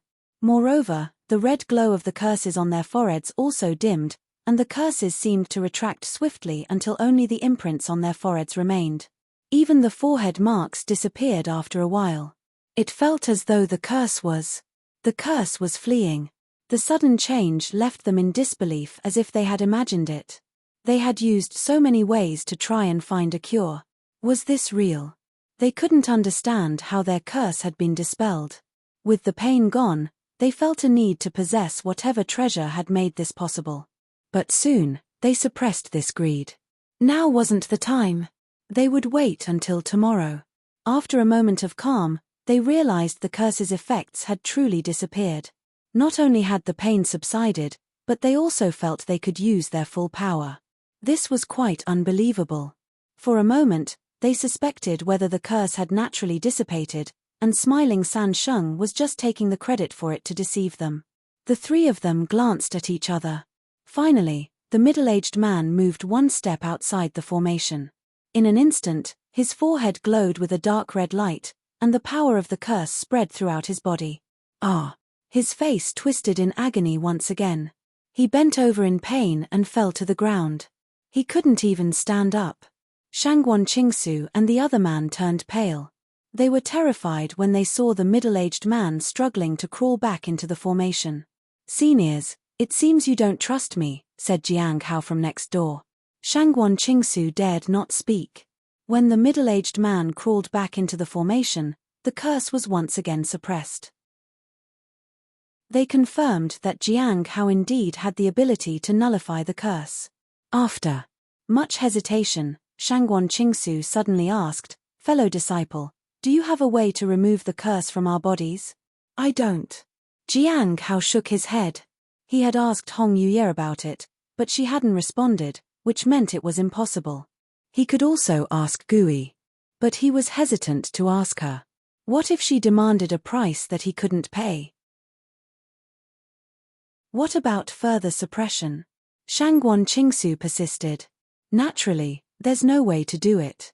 I can only do this once, Jiang Hao said. Giving them hope would only make them cling to him. Shangguan Qingsu looked at the middle-aged man writhing on the ground and fell silent. There was no further exchange between the two sides. This situation had to be maintained for a full day and night. They would have to wait here until the next night. In the adjacent room, Jiang Hao sat cross-legged in silence. He took out 9 nether from his pocket. There would be problems if it was away from the heavenly fate misfortune pearl for too long. Jiang Hao waited for the right moment. He wanted to appraise Shangguan Qingsu and see if she had any intention of making a move against him. If they decided to make a move, they would learn that there were always stronger individuals out there. Even within the inn, there was Hong Yuye. The next morning, on the coast, Mr. Dao sat high on a fishing platform accompanied by a young woman, Tang Ya.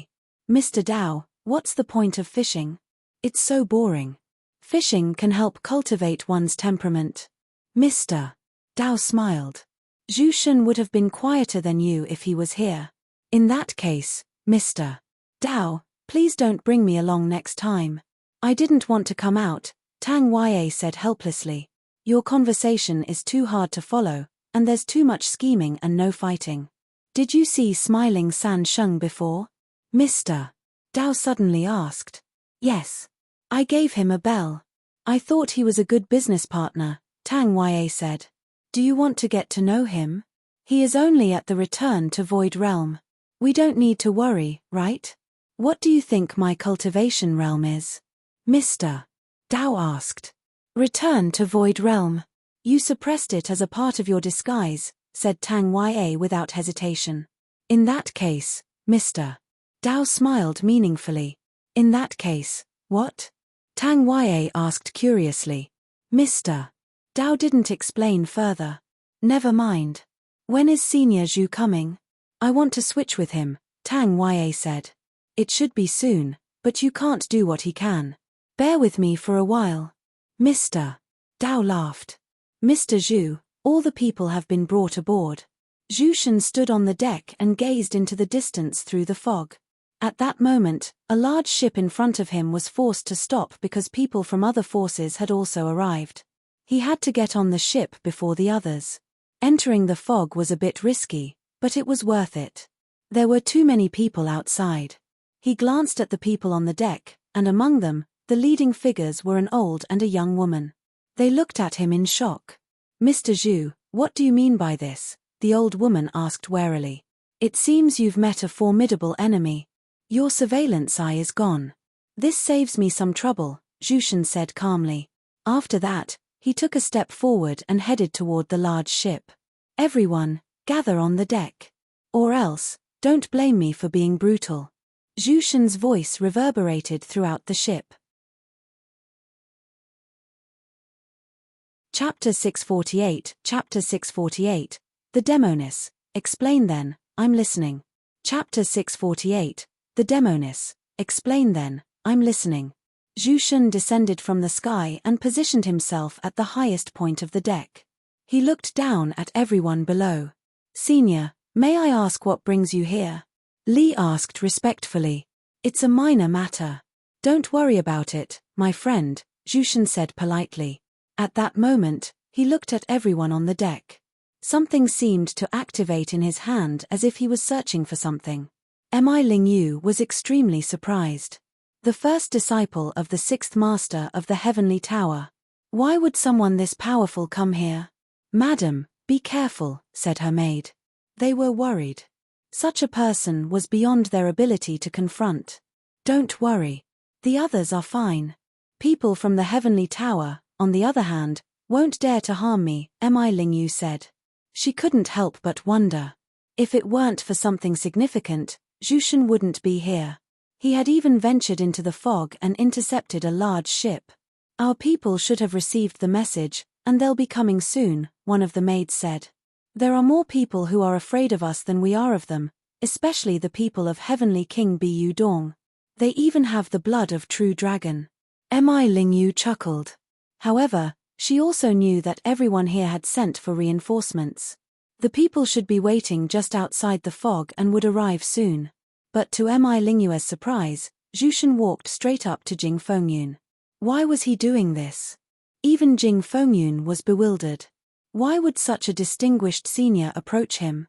His cultivation problem had been resolved, and he had left Chaos Stone Island. However, he hadn't expected to encounter someone of this stature right after leaving. Young friend, are you free? Would you be willing to join me for a chat? Zhu Shen asked politely. Did Jing Fengyun dare to say no? Jing Fengyun was led away by Zhu Shen. I apologize for any trouble we've caused. Please go about your business. A loud voice resounded on the ship. Then, the ship belonging to Zhu Shen retreated. Others were somewhat surprised. They heaved a sigh of relief, especially those related to Heavenly King Bu Dong. However, safety was only temporary, and danger could return at any time. On Zhu Shen's ship, Jing Fengyun watched the people around him in a daze. Senior, what do you want me to do? Before Zhu Shen could say anything, the old woman said, Mr. Zhu, aren't you going too far? Too tar. Zhu Shen chuckled. I've gone too tar. Someone will undoubtedly hold me accountable, but there's no need to worry about that now. Don't think you can do as you please just because Mr. Liu favors you. What you've done today will surely be punished by the Heavenly Tower, the old woman said loudly. Zhu Shen ignored her and turned to Jing Fengyun. Young friend, can I see your storage treasure? Jing Fengyun didn't dare to hesitate and immediately handed over his belongings. Don't give it to him. You have someone backing you. What are you afraid he will do? Put it away, the old woman shouted. Jing Fengyun was baffled. Someone backing me? This was Mr. Zhu, who could speak in front of the Heavenly Kings. He didn't even count. He had never even seen a Heavenly King's face before, much less speak to them. Zhu Shen took the storage treasure and pulled out a jade scroll containing only 3 pieces of jade slips. Seeing this, the old woman was excited and terrified. Zhu Shen breathed a sigh of relief.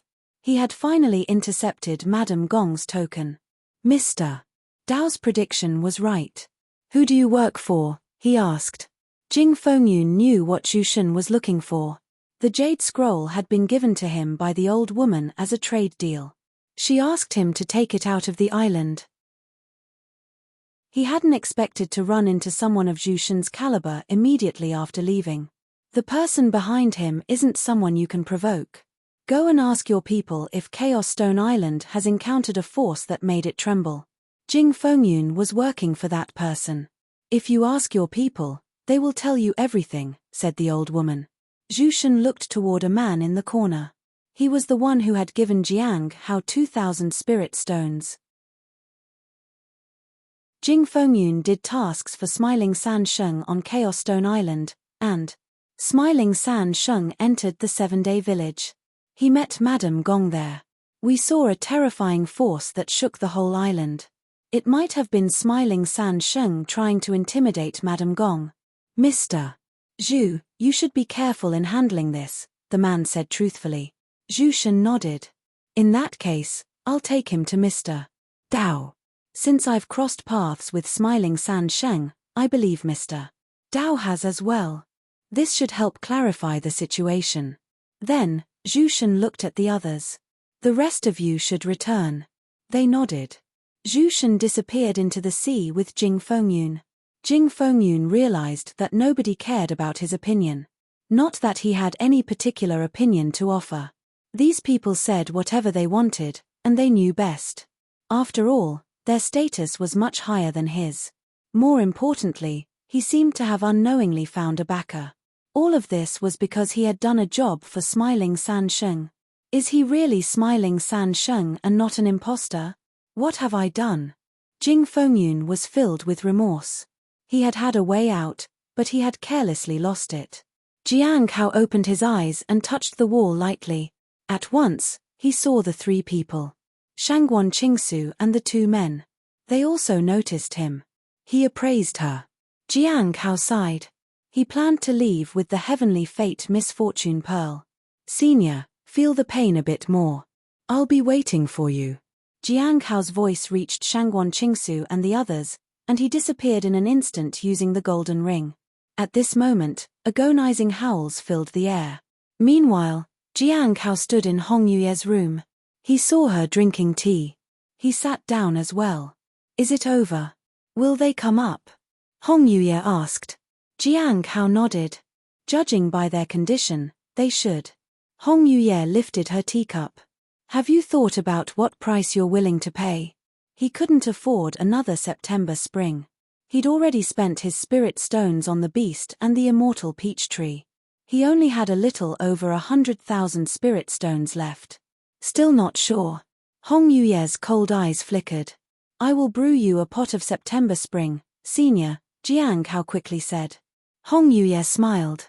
When there's no urgency, you can't afford it. When needed, you can buy it multiple times. It seems you're becoming more and more bold around me. Jiang Hao was surprised.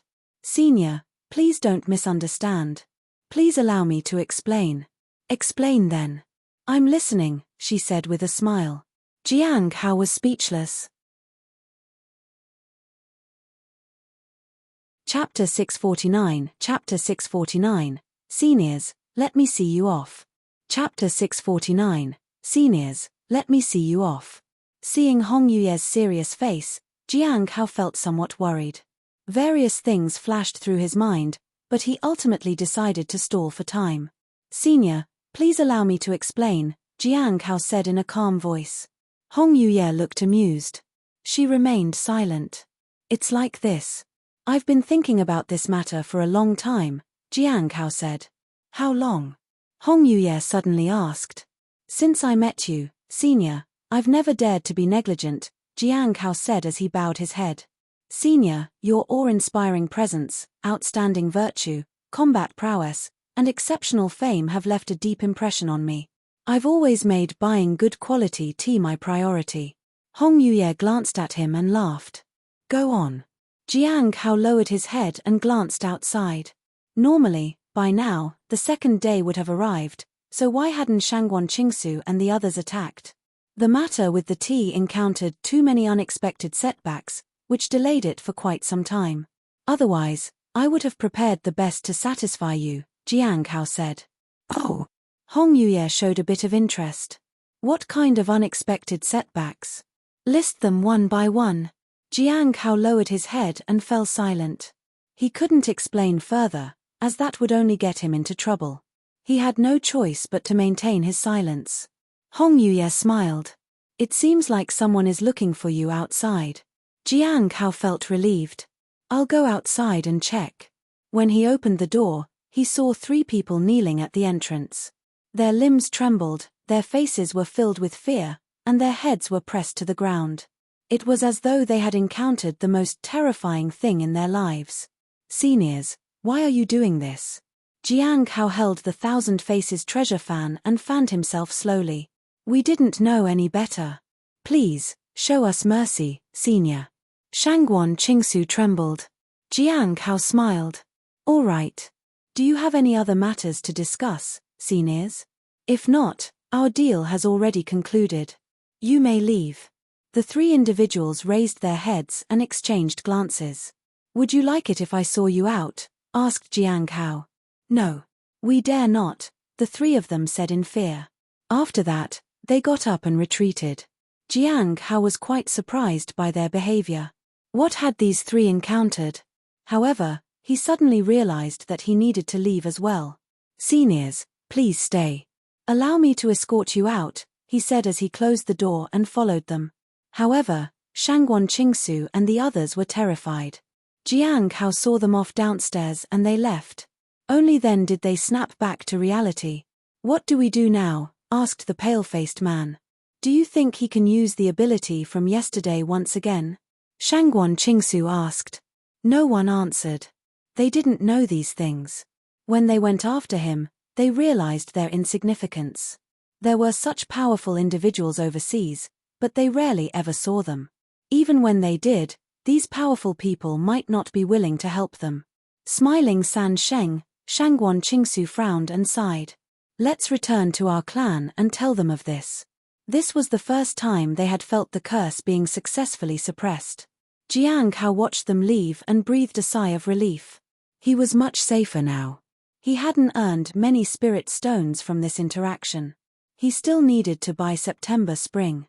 He was only fulfilling Hong Yuye's task.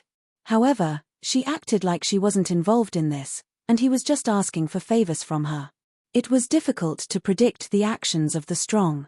He had taken a stroll around but couldn't find any proper shops. What's going on? If he couldn't find big shops around, he wouldn't be able to buy September Spring. He asked the shopkeeper who sold talismans why there weren't any shops near. This place used to be deserted, and the current crowd was only temporarily there. That was why there weren't many large shops here. Jiang Hao tossed a spirit stone to the shopkeeper. Do you know where I can buy September Spring tea? You can ask a powerful cultivator. Some high-level cultivators might have a reserve, the stall owner said with a smile. Jiang Hao nodded. Given the proximity to the Abyssal Sea, there were plenty of powerful cultivators around. Some of them might offer September Spring if they wanted to form a connection. He asked around but didn't find anyone selling September Spring. Although it was in high demand, it was uncommon in this area. He thought he might as well go fishing. He had already completed half of his mission, and the rest depended on the changes in the Abyssal Sea. However, that was not easy. The information about the heart of the ancestral dragon had already been circulating for quite some time, yet there were no clear developments. He would have to wait for more information. Jiang Hao's main goal wasn't the heart of the ancestral dragon. It was the Archean Abyss Dragon Pearl. That object was even more obscure. There was also the possibility that he would have to venture into the Abyssal Sea for it. He had heard that there were new changes there, which made him think of the Archean Abyss Dragon Pearl. However, the details remained vague, and it would likely cost him spirit stones to obtain more information. Maybe I should look for Tang Ya. Jiang Hao had already appraised Tang Ya. Unlike Madame Gong, she wasn't scheming against him. At the waterfront, Jiang Hao happened to see Tang Ya. She was leaning against a pavilion pillar. Her gaze was somewhat vacant. Beside her was a burly man who sat by the fishing platform. He seemed steady and calm.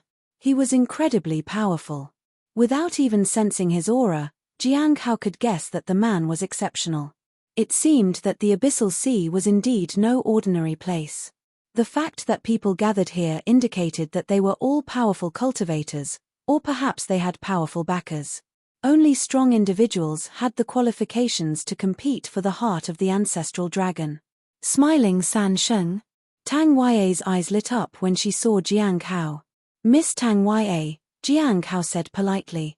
He had intended to leave because he didn't want to interact with someone so powerful. Mr. Dao also looked over in surprise. Friend, do you want to do some fishing? He appeared calm and friendly. Middle stage of the return to Void Realm? Jiang Hao was a bit surprised that this man had suppressed his cultivation to such a low level. From various signs, it was evident that this individual was extraordinary. He was possibly the most powerful person he had encountered during his time overseas. Thank you, but I have some urgent matters to attend to, so I can't stay, Jiang Hao said politely. Are you really not going to stay? Tang Ya asked. Mr. Dao knows a lot of things. You can ask anything. It'll be much more efficient and informative than asking around. Besides, if you ask him about Feng Hua, he won't demand spirit stones from you, unlike Shangguan Qingsu. Jiang Hao and Mr. Dao both were at a loss for words. Jiang Hao felt embarrassed to just leave, while Mr. Dao forced a smile and hoped this person would insist on leaving. Chapter 650. The fish takes the bait. Chapter 650. The fish takes the bait. Jiang Hao wanted to leave but realized that what Tang Ya said made sense. Moreover, individuals of the caliber like Mr. Dao were unlikely to act recklessly. Furthermore, the way Tang Ya addressed this man piqued his interest. In the Heavenly Tower, very few were addressed as Mr. If someone as formidable as Tang Ya was addressing him with respect, He must be someone powerful. Jiang Hao glanced at the robust man who was fishing. He felt that the person might be from the heavenly tower, like Madame Gong. However, he didn't know who he was exactly. Well, then. It'd be impolite of me to refuse, said Jiang Hao. If this person were truly a mister of the heavenly tower, he could provide valuable information. After taking a seat nearby, Jiang Hao took out a fishing rod and began fishing. Aren't you going to use bait? Tang Yue asked curiously. Anything willing will bite, Jiang Hao said mysteriously. It wasn't that he lacked bait, but he could sense that the fish here weren't interested in it. He didn't know what they liked to eat. Anything willing will bite. Tang Yue frowned. You're as boring as Mr. Dao. Jiang Hao smiled and remained silent. Did you come here alone, disciple Sansheng? Mr. Dao asked. Do you know me? Jiang Hao asked. He knew that this man was well informed, but he needed to continue the conversation somehow. If he just answered this person's questions, he might be led in a certain direction and wouldn't get to ask what he wanted. I have heard of you from many people, Mr. Dao said with a smile. Everyone calls me Mr. Dao. You can call me that too if you don't mind. Jiang Hao nodded politely. He now had a rough idea of who his person was, but he needed more information. Did you come here for the ancestral dragon's heart? Mr. Dao asked. Jiang Hao shook his head. I don't have the ability to compete for the ancestral dragon's heart. Is it because of the new aura that has appeared? It seems to be emanating from beneath the abyssal sea. It has grown more active in the past few days as if something is calling it or resonating with it, Mr. Dao said. Jiang Hao was surprised. Are you saying something has emerged from the abyssal sea? It's possible, but no one has ventured in to confirm. It's too dangerous to enter, and those who do never return with news, Mr. Dao said. Could it be that someone from inside is trying to get out? Jiang Hao asked. He remembered that Heavenly King Hai Luo's lover was in that sea, and Hai Luo was doing everything in his power to help her. Perhaps that had some effect. Nobody knows for sure, as no one has seen it themselves. Some people plan to go in with the netherfish. If they find anything, they will communicate the message through the netherfish, Mr. Dao said. Jiang Hao nodded. Those who entered probably wouldn't be able to leave again. Something else has happened, Mr. Dao said as he looked out at the sea. The ancestral dragon's heart also seems to have become more active. Many people have sensed it, and it seems to be related to the sudden changes in the area. If it is related to a person, that's fine, but many are concerned that a true dragon might appear. A true dragon? Jiang Hao looked toward the abyssal sea. It wasn't impossible. It was normal for the dragon clan to be there. He had only met a young dragon named Xiao Li. If he could peacefully communicate with a true dragon, he might be able to ask about Xiao Li. It's just speculation, though. They say that the blood of a true dragon has been sent out from Chaos Stone Island and will arrive in a few days. That is expected to create quite a stir, Mr. Dao said. Jiang Hao nodded and remained silent. He could sense the presence of a netherfish nearby. He saw one of the fish hovering near Mr. Dao's bait. Can he not see it? Jiang Hao was surprised. He had discovered traces of the fish by extending his senses, but he wasn't sure if Mr. Dao could sense it. By the way, Mr. Dao suddenly said, do you know Jing Fengyun? Jing Fengyun? Jiang Hao was surprised. Do you also know him, Mr. Dao? They say he works for you. Mr. Dao looked at Jiang Hao. Sort of. Jiang Hao nodded. Jing Fengyun was a decent person who had helped him a lot. Then, in the next few days, if you come here again, my people will bring him here, Mr. Dao said. Jiang Hao was puzzled, but he didn't ask more questions. After a while, Jiang Hao put away his fishing rod and prepared to leave. You're leaving? Tang Yue, who had been leaning against the pillar, asked. How about staying for a while? When you're not talking with Mr. Dao, you almost seem like a normal person. Jiang Hao smiled and shook his head. The fish is taking the bait, and it's time for me to leave. Huh? Tang Ya was puzzled. She particularly disliked people who talked in vague, cryptic ways instead of having conversations like a normal person. Jiang Hao appraised Mr. Dao before he left. He was relieved that he hadn't been discovered. Then, he turned and left. Mr. Dao, what did Smiling San Sheng mean when he said the fish has taken the bait? Asked Tang Ya curiously. Mr. Dao shook his head. I don't know. By the way, next time, don't be so direct with him. You know either, Mr. Dao. You guys are so complicated. Tang Ya was surprised. Mr. Dao looked down at the fishing rod and sighed. It seems it's time to leave. Huh? Tang Ya was confused. In the next moment, Mr. Dao raised his fishing rod. In an instant, a pitch-black fish burst out of the water. You caught it. Tang Ya was astonished. So, Smiling San Shen was talking about this. He remembered that the nether fish couldn't be detected. Normal cultivators couldn't see them, so how did he sense it? Don't think too much about it. You won't understand it anyway. Let's go and sell the fish. Mr. Dao put the fishing rod away. Tang Ya, as his guard, was naturally the one who handled such matters. On the road, Jiang Hao stood by the grass with his hands behind his back. He appeared to be admiring the scenery, but his mind was in turmoil. Before appraising Mr. Dao, he had maintained his composure. But after the appraisal, it was different. The information had shaken him. Shifting star technique? Jiang Hao sighed. Mr. Dao holds a high position and possesses astonishing power. He even has the shifting star technique within him. He came here specifically to meet Smiling San. This undoubtedly hinted at one thing.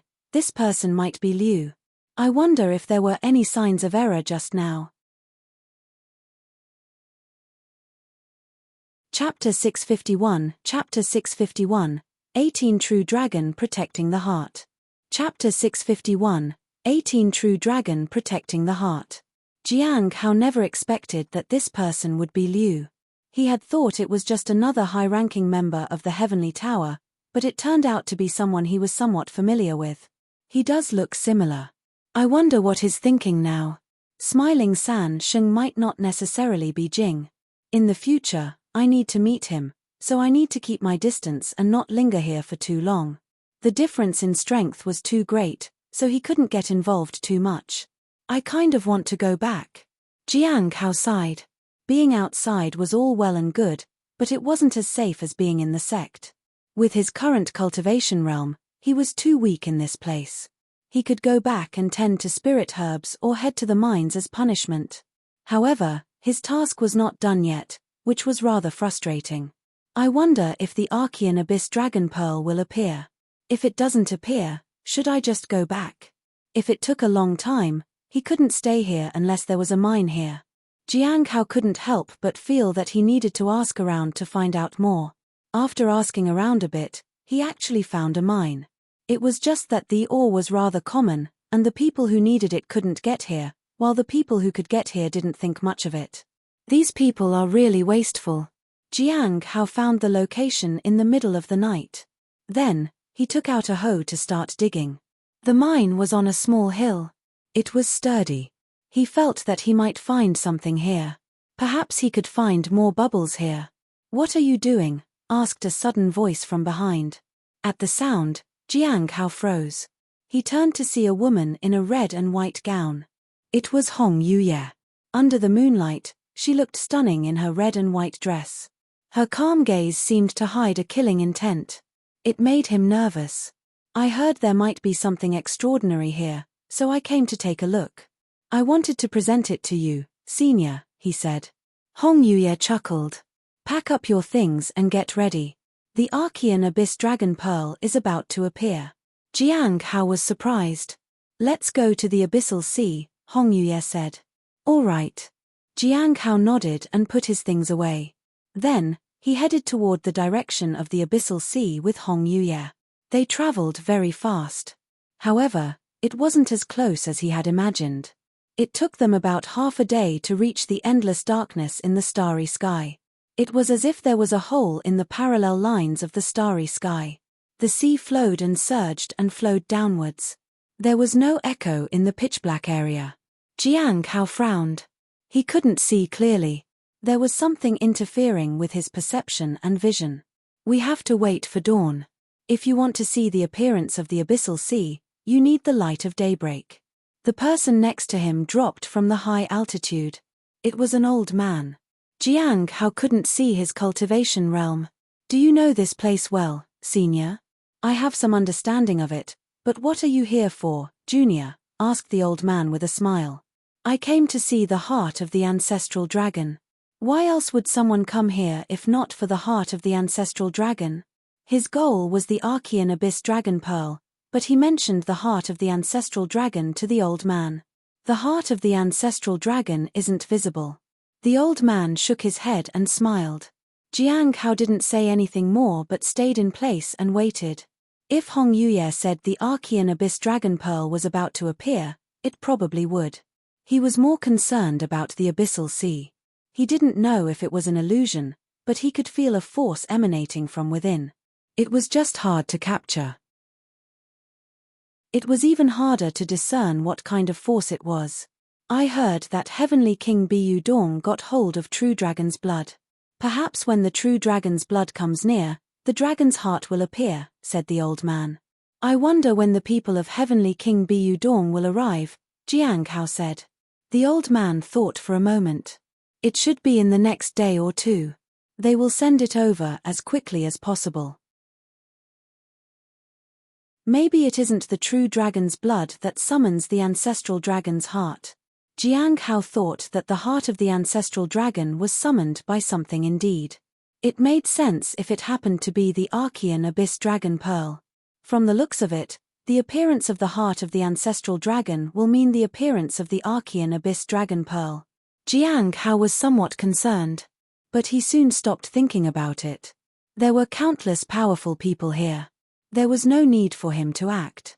Senior, what do you think will happen if the heart of the ancestral dragon appears right now? Asked Jiang Hao. It's impossible. The old man shook his head. If such a situation really arises, the powerful individuals in the vicinity will rush over immediately. Actually, small fries like us might have a chance of obtaining it. There is rarely such an opportunity. Jiang Hao wanted to agree, but he saw Hong Yuye turn back to look at the old man. He followed her gaze. What if the opportunity arises? Will you take action, senior? Of course. But what are you looking at, junior? The old man was puzzled. He saw that Jiang Hao's cultivation realm wasn't very high. He even flew over a little to see if Jiang Hao was any threat. If he had a formidable background, he would naturally make an acquaintance with him. If not, there was no need to be concerned about him. However, right at that moment, they sensed a vast aura. Shortly after, a radiance appeared in the distance, and a deafening dragon's roar resounded in the sky. It's here, Jiang Hao said slowly. Roar. The dragon's roar shook the heavens and shocked the old man. He regretted rushing forward. The dragon's roar was deafening. 18 rays of light rose into the sky. It was the shadow of a true dragon appearing in the sky. In the middle was a golden, beating heart. 18 true dragons surrounded and protected it. The heart of the ancestral dragon? Jiang Hao was astonished by its grandeur. He turned to the old man. Senior, the opportunity has come. The old man returned to his senses. He looked embarrassed. He forced out a smile. How can I have such fortune? This must belong to some other senior. Jiang Hao shook his head. He also didn't have such good fortune either. He looked at Hong Yuye. She didn't seem that interested in it either. The heart of the ancestral dragon was really just a golden heart. When it appeared, Jiang Hao felt that many forces were coming in their direction. They were all after this treasure. On the island, Mr. Dao sat by the shore. He suddenly turned to look in the direction of the abyssal sea. What's going on? What happened? Tang Yue asked curiously. But soon, she also noticed it. 18 beams of light rose into the sky, and 18 true dragons revealed their forms. She was shocked. What's going on? The heart of the ancestral dragon has appeared, Tang Ya. Are you sure that no one has done anything today? Mr. Dao stood up. No. Absolutely not, Tang Ya said firmly. Let's go and see. Mr. Dao took a step forward. Tang Ya followed closely behind, and they soon left the island behind them. On the way, Tang Ya was quite excited. Mr. Dao, the other forces haven't arrived yet, and the heavenly kings are very far away from here. If we make a move, can we seize the heart of the ancestral dragon? Chapter 652, Chapter 652, Something Emerging from the Abyss. Chapter 652, Something Emerging from the Abyss. On the way, Mr. Dao shook his head. Our purpose for this journey remains unchanged. Don't let the benefits blind your eyes. This is a great opportunity. One that we might never encounter again, Tang Ya said. For us, the ancestral dragon's heart may not necessarily bring benefits. Mr. Dao's pace was slow, but each step covered a great distance. The current troubles are nothing compared to what might come later. We don't need to invite more trouble. Besides, do you really think we are the only ones who have come here? Some people hide in plain sight. They are far beyond your imagination. Who are they? Tang Ya asked in surprise. Mr. Dao smiled but didn't answer. Tang Ya rolled her eyes and continued on. After some time, they saw 18 true dragons spiraling in the sky. Among them, there was a golden heart still beating. Is the ancestral dragon still alive? Tang Ya asked in confusion. There's not much information about the true dragon clan. It's hard to guess. Mr. Dao shook his head. When they arrived, many others had already reached. They were just a bit slower. The aura of the true dragons descended from the sky, and Mr. Dao looked up. He frowned slightly. It seems like they're heading for the abyssal sea. They were summoned by something. If we don't intercept them, they'll enter, and we'll have nothing left, Tang Ya said. They will take action. Mr. Dao pointed to dozens of cultivators in midair. Can they stop them? Tang Ya felt a bit anxious. Although the 18 true dragons hadn't done anything, trying to stop them seemed insane. They're just phantoms and not as terrifying as you might think. Mr. Dao thought for a moment. But stopping them is indeed difficult. Some people have already tried, Tang Ya immediately said. At that moment, an elderly cultivator soared into the sky and began using his techniques to create a barrier of spiritual energy to block the true dragons. Everyone below watched closely. The 18 true dragons continued forward and ignored the barrier. Then, with a resounding crash, the true dragons collided with the barrier. Crack! The barrier of spiritual energy collapsed. Seeing this, the elderly cultivator was rather delighted. The true dragons didn't retaliate. They simply continued forward. Below, many people were delighted as well. They thought maybe they could trap the true dragons. It looks like we can wait for more powerful individuals to arrive, Mr. Dao said. If we can stop them, why not just go and seize the ancestral dragon's heart? Tang Ya asked. Mr. Dao was taken aback for a moment and then smiled. Well, I suppose someone will do just that. Indeed, a person went straight for the ancestral dragon's heart. By the abyssal sea, Jiang Hao watched that person, who seemed joyous, as if he believed the ancestral dragon's heart would soon be his. Others were shocked and tried to stop him, but it was too late. Can he succeed? The elderly man asked Jiang Hao. There was no reason. He only said it because Hong Yuye looked disdainful. Roar. A dragon's roar sounded. One of the 18 true dragons moved and swallowed the person who had approached. This both surprised and delighted the onlookers. They were surprised at the formidable power of the true dragon's phantom but delighted that no one had managed to take the ancestral dragon's heart. With the previous example, no one dared to approach recklessly and could only try to prevent others from advancing. Why don't you give it a try? The elderly man asked Jiang Hao curiously. He realized that even in the absence of stronger individuals, he had no chance. Jiang Hao shook his head. He didn't want to throw his life away. As for Hong Yuye, She had no intention of getting involved. Boom. The 18 true dragons moved in the sky. Ahead of them, dozens of powerful figures were laying down formations to block their progress and secure the ancestral dragon's heart. "Notify the heavenly kings," someone said in a low voice. The others also informed powerful individuals to come and fight. The 18 true dragons gently collided with the barrier, and the massive formation began to tremble, but it didn't shatter. The true dragons didn't launch an attack.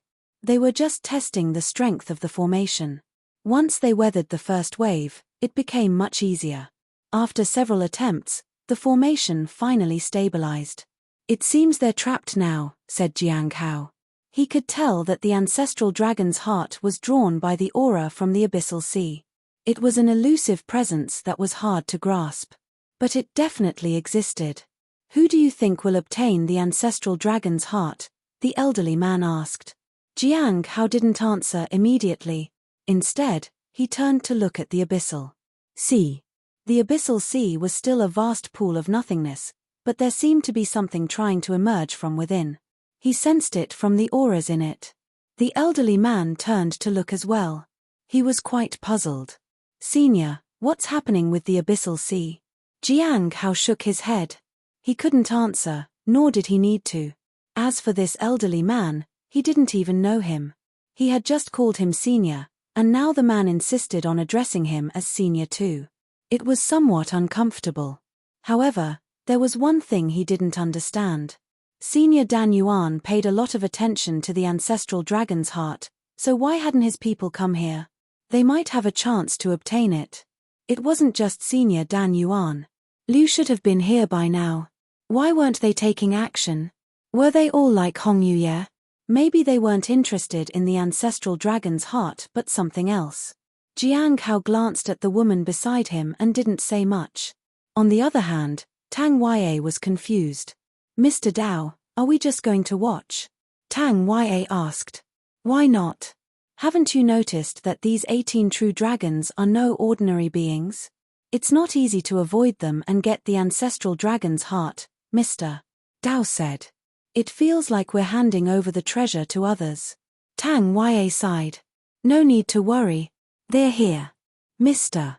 Dao turned to look into the distance. At that moment, a teleportation formation activated underwater, and a dozen beams of light shot into the sky. Within a breath's time, figures emerged from the light, and each of them made the entire sea area resonate with power. They could communicate with the sea.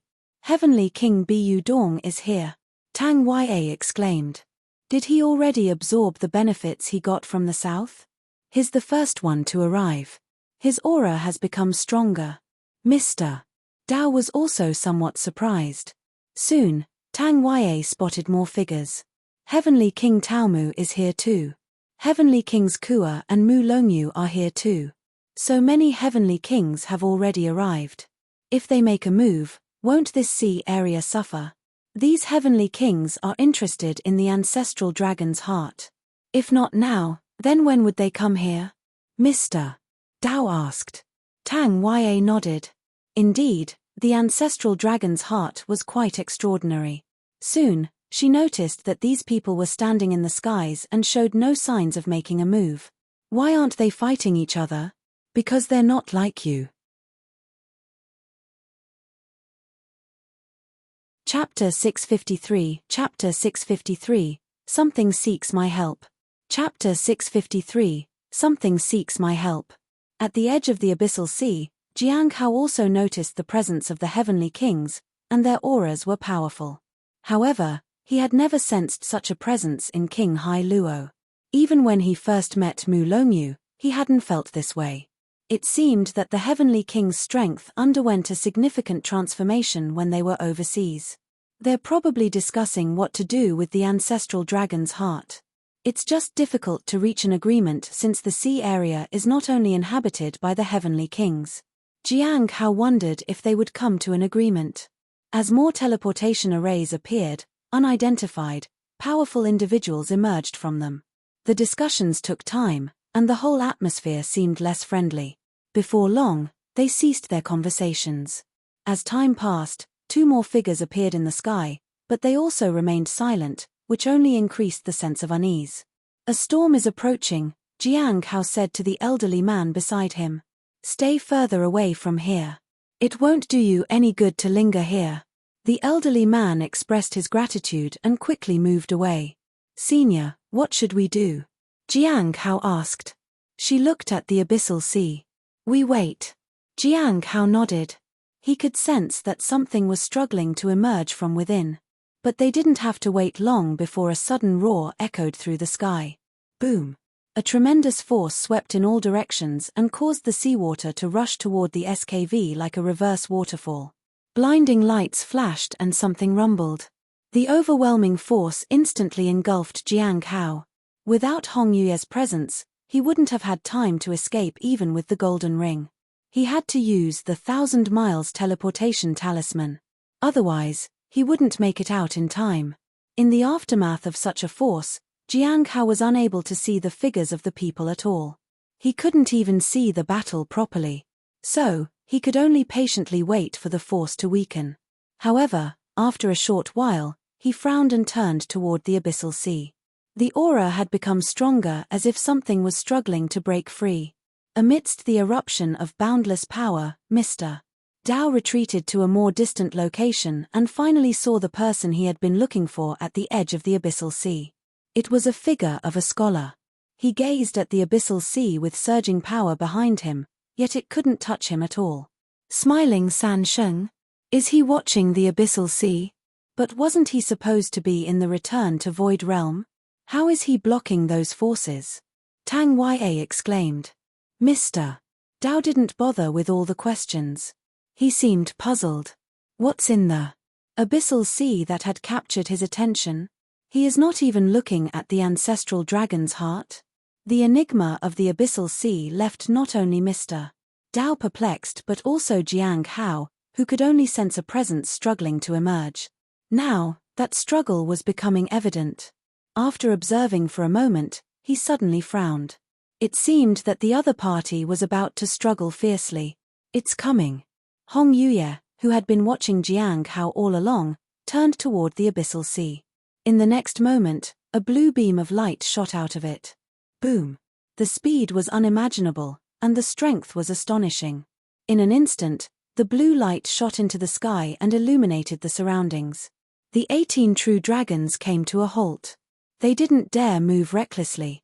Both Mr. Dao and Tang Ya were astonished. The moment the blue light appeared, Jiang Hao instinctively raised his foot to enter the abyssal sea. But he immediately snapped back to his senses. This beam of light seemed to be seeking his help. It hoped he would enter the abyssal sea to rescue it.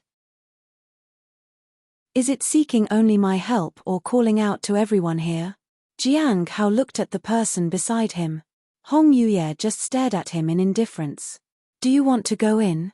Hong Yuye suddenly asked. Senior, you must be joking. Jiang Hao lowered his head respectfully. The abyssal sea is not a place someone like me can enter. Actually, you can. Hong Yuye raised her hand and gently pulled up her sleeve. The golden ring was visible on her wrist. Now, you can go in. Senior, you're joking, right? What if? Jiang Hao noticed her sharp gaze. I'll go in. He was indeed helpless in front of a powerful individual. He did want to go down and look, but he wasn't the type to act recklessly when he knew it was dangerous. Regardless of what was down there, he wouldn't risk himself for the sake of curiosity. However, Hong Yuye's words reassured him. He didn't want to be careless, though. He had prepared all teleportation methods in case something went wrong. After that, he took a step forward and leaped to make contact with the blue beam of light. Then, he began to fall into the abyssal sea. Mr. Dao, Mr. Dao, he jumped in, Tang Ya exclaimed. She saw clearly that smiling San Sheng had jumped in. The abyssal sea was an endpoint. It was hard to turn back from there. Even someone as great as Mr. Dao dared not enter it. But smiling San Sheng had jumped in willingly. Mr. Dao just looked in the direction of the abyssal sea. The blue beam of light was now disappearing. This sudden change didn't stop the powerful individuals, as if such disturbances weren't that unusual here.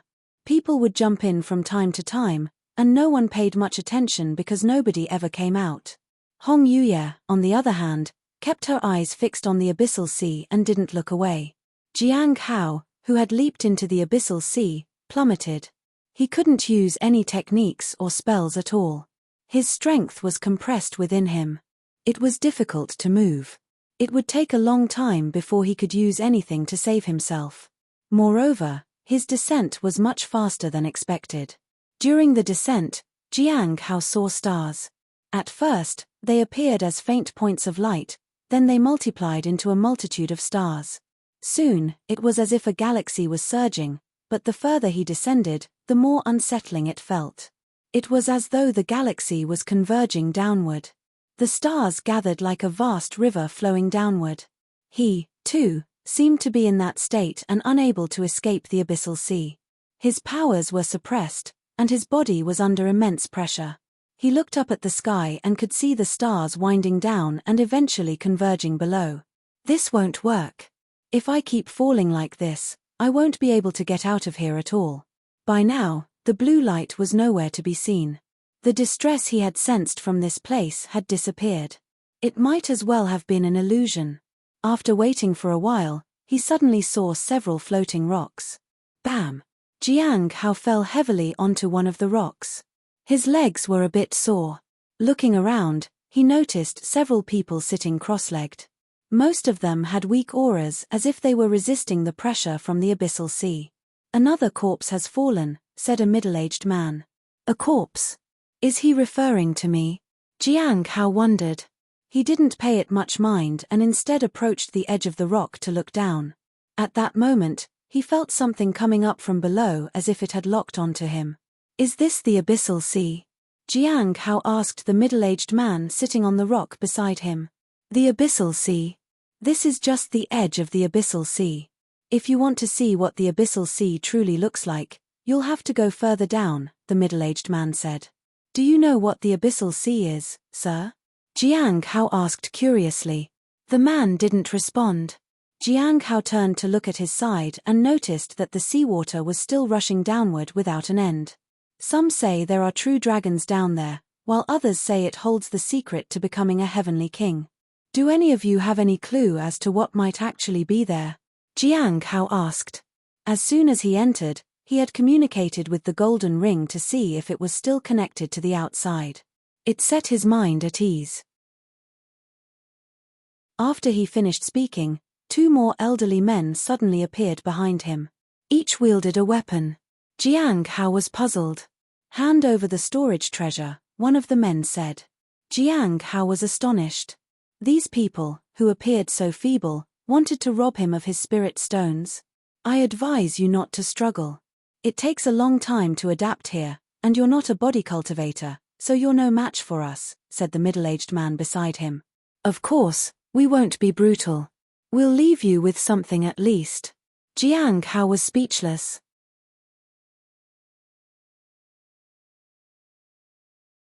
Chapter 654, Chapter 654, The Archean Abyss Dragon Pearl.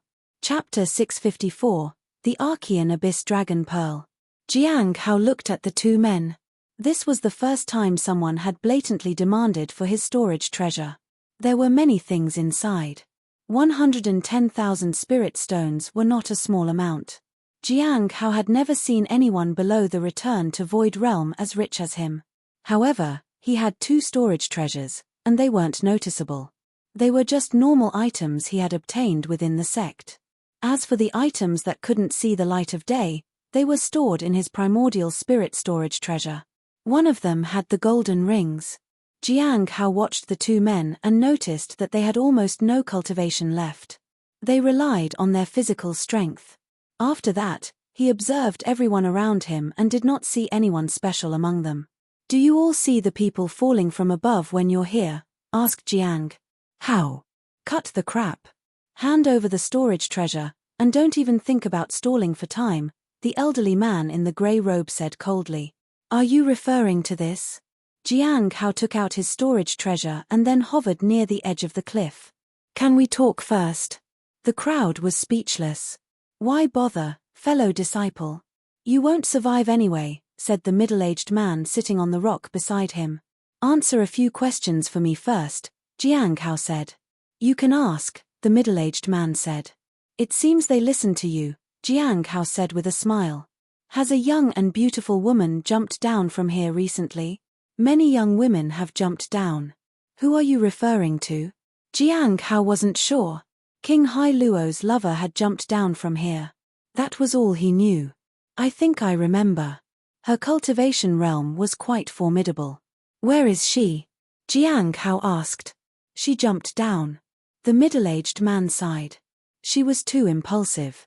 We didn't have any intention of taking all her spirit stones, but she didn't trust us. Jiang Hao nodded.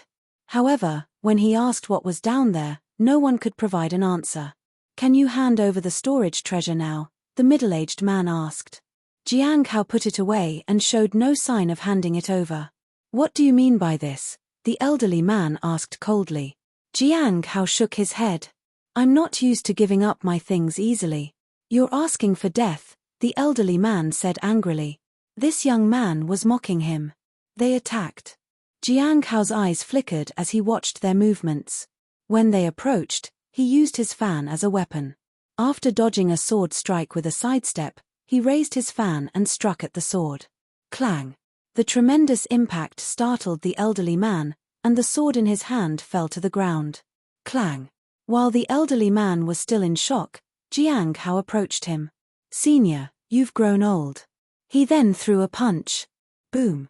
The elderly man was sent flying beyond the rock. Below was the boundless abyssal sea. Jiang Hao did not pay any attention to him and moved to the second man. With just a few moves, he tossed the second person out of the rock. He had already planned for the situation where he might not be able to use his spiritual energy. He had never learned any martial arts, but he had some skill in hand-to-hand combat. Moreover, he had also learned heavenly blade techniques, so using a fan as a substitute for a blade was not a problem. Most importantly, how could a group of old and weak people be a match for him?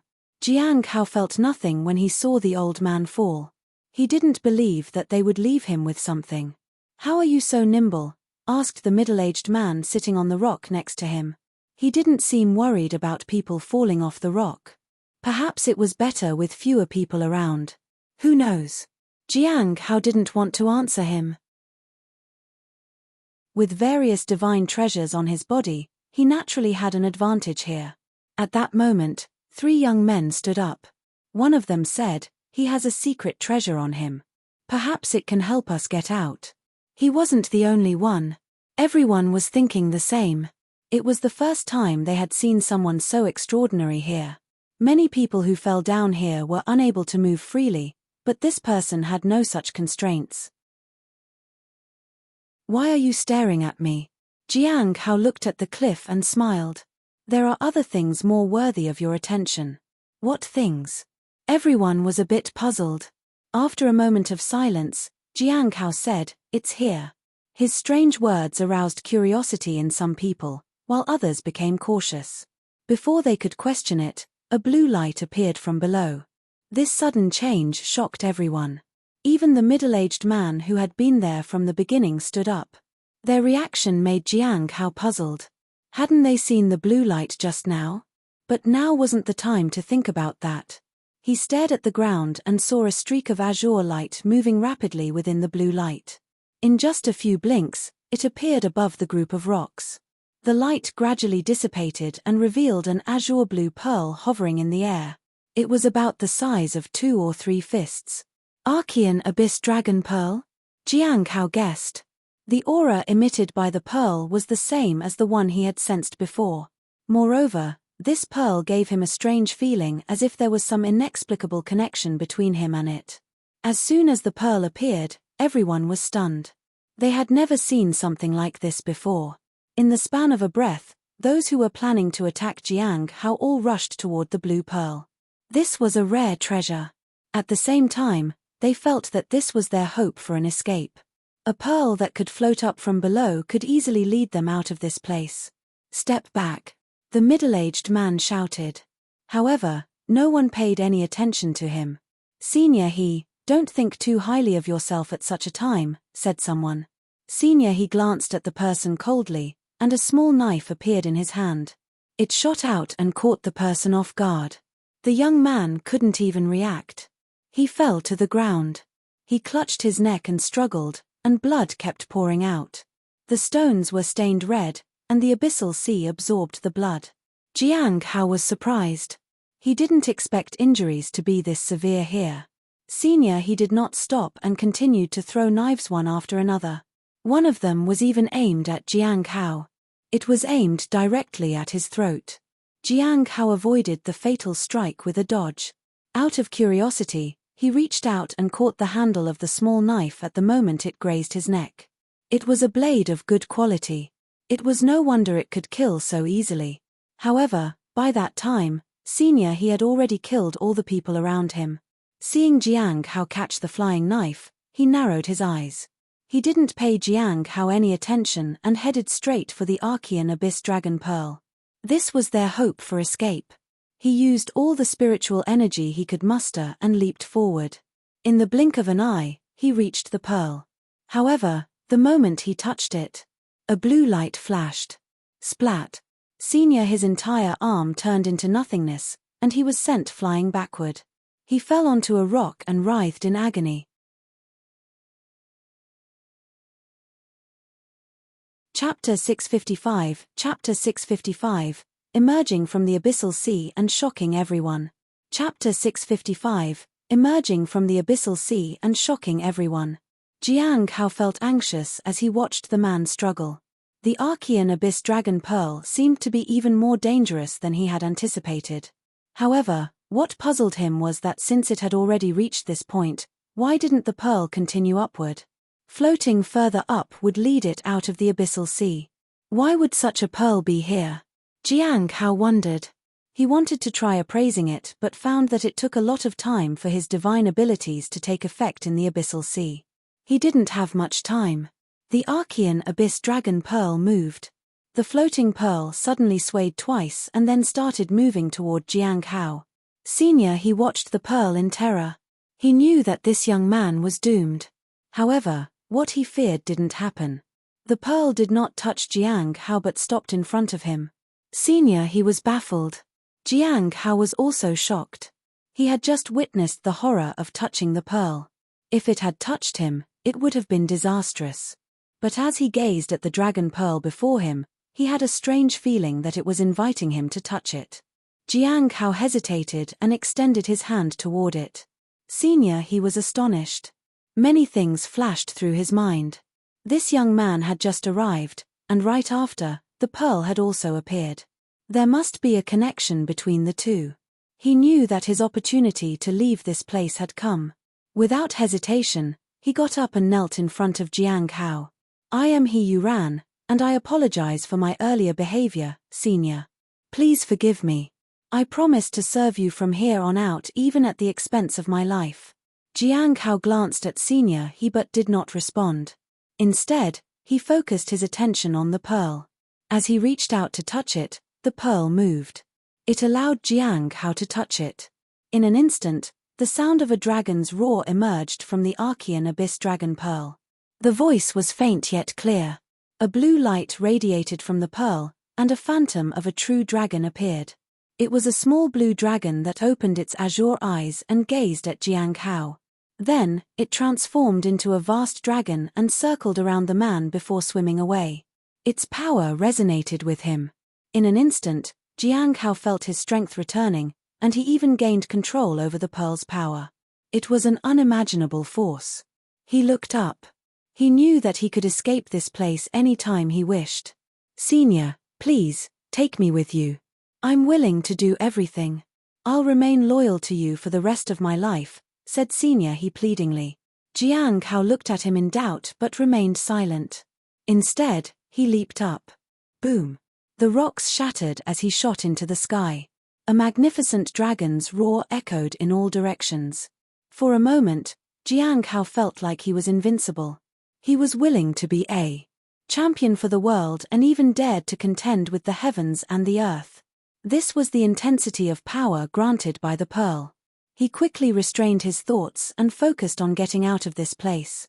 At that moment, he felt like a sharp blade forcibly cleaving open the sky of the abyssal sea. The powerful impact made the surrounding seawater halt, and the starry river began to flow backward. Outside, Hong Yuye had been watching the abyssal sea attentively while keeping the golden ring activated. She looked calm and indifferent, but her gaze never left the abyssal sea. It wasn't clear what she was thinking about. She was not known for expressing her emotions. The battle of the heavenly kings did not affect her in the least. Mr. Dao also did not pay attention to the heavenly kings. Instead, he watched the abyssal sea and the heart of the ancestral dragon. Since the earlier outburst of light, the heart of the ancestral dragon had quietened down. However, he sensed a change as if it was preparing for a confrontation with something. The abyssal sea, on the other hand, remained motionless. Mr. Dao, is Smiling San Sheng dead? Tang Wei suddenly asked. Mr. Dao shook his head. That's unlikely. I know a bit about the origin of Smiling San Sheng. If he were that easy to kill, he wouldn't be the person he is today. Why? Tang Wei was puzzled. It's hard to explain, Mr. Dao said. They could only wait quietly for further developments. Suddenly, Mr. Dao lowered his head to look at the sea beneath them. This is not right. What's wrong? Tang Wei asked. Retreat. Something is about to happen in the abyssal sea. What? Tang Wei was puzzled but followed him as they moved backward. Look at the seawater, Mr. Dao said as they retreated. What's wrong with the seawater? Can you please explain properly, Mr. Dao? Tang Wei asked. It has stopped flowing, Mr. Dao said. Tang Wei finally noticed it. The waves had disappeared. Then, she looked toward the sea farther from the abyssal sea. That area appeared normal. Even the true dragons are getting agitated, Mr. Dao said. Tang Wei felt uneasy. Fortunately, they were retreating quickly. But while Tang Wei was feeling relieved, a beam of light suddenly shone from behind her. A blue light beam extended in all directions and shot into the sky. Immediately afterward, the sound of a dragon's roar pierced the heavens. Roar. The dragon's roar echoed in all directions and caused the seawater to flow backward and shatter the starry sky. Boom. Mr. Dao and Tang Wei quickly retreated while defending themselves. The formidable force affected everyone. The 18 true dragons began to roar as well as if they were confronting something that had caused such a disturbance. However, the roars from the 18 true dragons were nothing compared to the reverberating roar from the abyssal sea. The changes compelled the heavenly kings to stop their battle. They all looked at the source of the blue light and knew that something related to the dragon clan had appeared. Once it came out, the ancestral dragon's heart might change hands. They exchanged worried glances and joined forces to suppress whatever force it was. If the abyssal sea could weaken the force, it would weaken whatever creature was coming out. There was still a chance. In an instant, several powers descended from the sky. They were intent on suppressing the entity within the abyssal sea. Hong Yuye glanced upward. She seemed as though she was about to raise her hand. At the last moment, she sensed something and withdrew her hand. A massive dragon head emerged from the abyssal sea and roared in fury. Its roar reverberated through the heavens. Boom! Terrifying power swept across the world and shattered all layers of suppression. The heavenly kings were all shaken. Suddenly, there were footsteps. A figure slowly materialized within the power storm. He emerged from the abyssal sea and was stepping on the dragon's scales. He stood in midair above the abyssal sea and looked ahead. Mr. Dao looked at the abyssal sea in disbelief. At that moment, a scholarly-looking man stood with his hands behind his back. He was unaffected by the abyssal sea, and the powerful storms couldn't approach him because a true dragon surrounded him. A true dragon protected him. Roar. The dragon roared. It was provoked by the 18 true dragons. Jiang Hao raised his eyebrows and glanced at them. The 18 true dragons all bowed their heads in submission. The ancestral dragon's heart was still struggling and unwilling to submit. Jiang Hao didn't care. He hadn't paid any attention to it or those fighting for it. Instead, he looked at Hong Yuye. He approached her. When he moved, everyone became vigilant and stood ready to attack. However, Jiang Hao had no intention to do anything. He just wanted to reach out to Hong Yuye. At the same time, Hong Yuye walked step by step toward Jiang Hao. As they drew near to each other, Jiang Hao extended his hand. Hong Yuye also reached out and took his hand. Jiang Hao turned around and walked alongside her. Then, they both disappeared from their spot. As they vanished, the phantom of the true dragon disappeared, and the blue light dispersed. The sea returned to its normal state, and the starry sky reappeared. The abyssal sea returned to its dim and void state. Everyone looked at this transformation as if it were a dream. "Mr. Dao, am I dreaming?" Tang Ya asked. Was this his goal? Mr. Dao muttered. Even now, he couldn't guess what the person had been up to.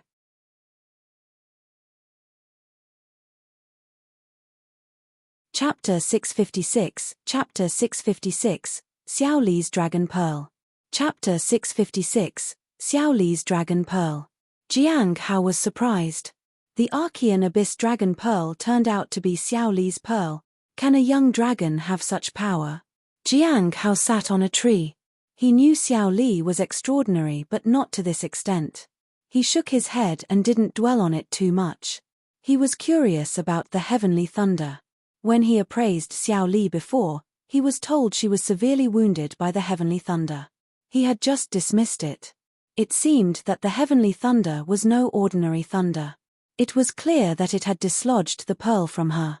Jiang Hao climbed down from the tree and decided to explore the nearby area. Yesterday, he had disappeared into the abyssal sea with Hong Yuye, only to arrive at Chaos Stone Island.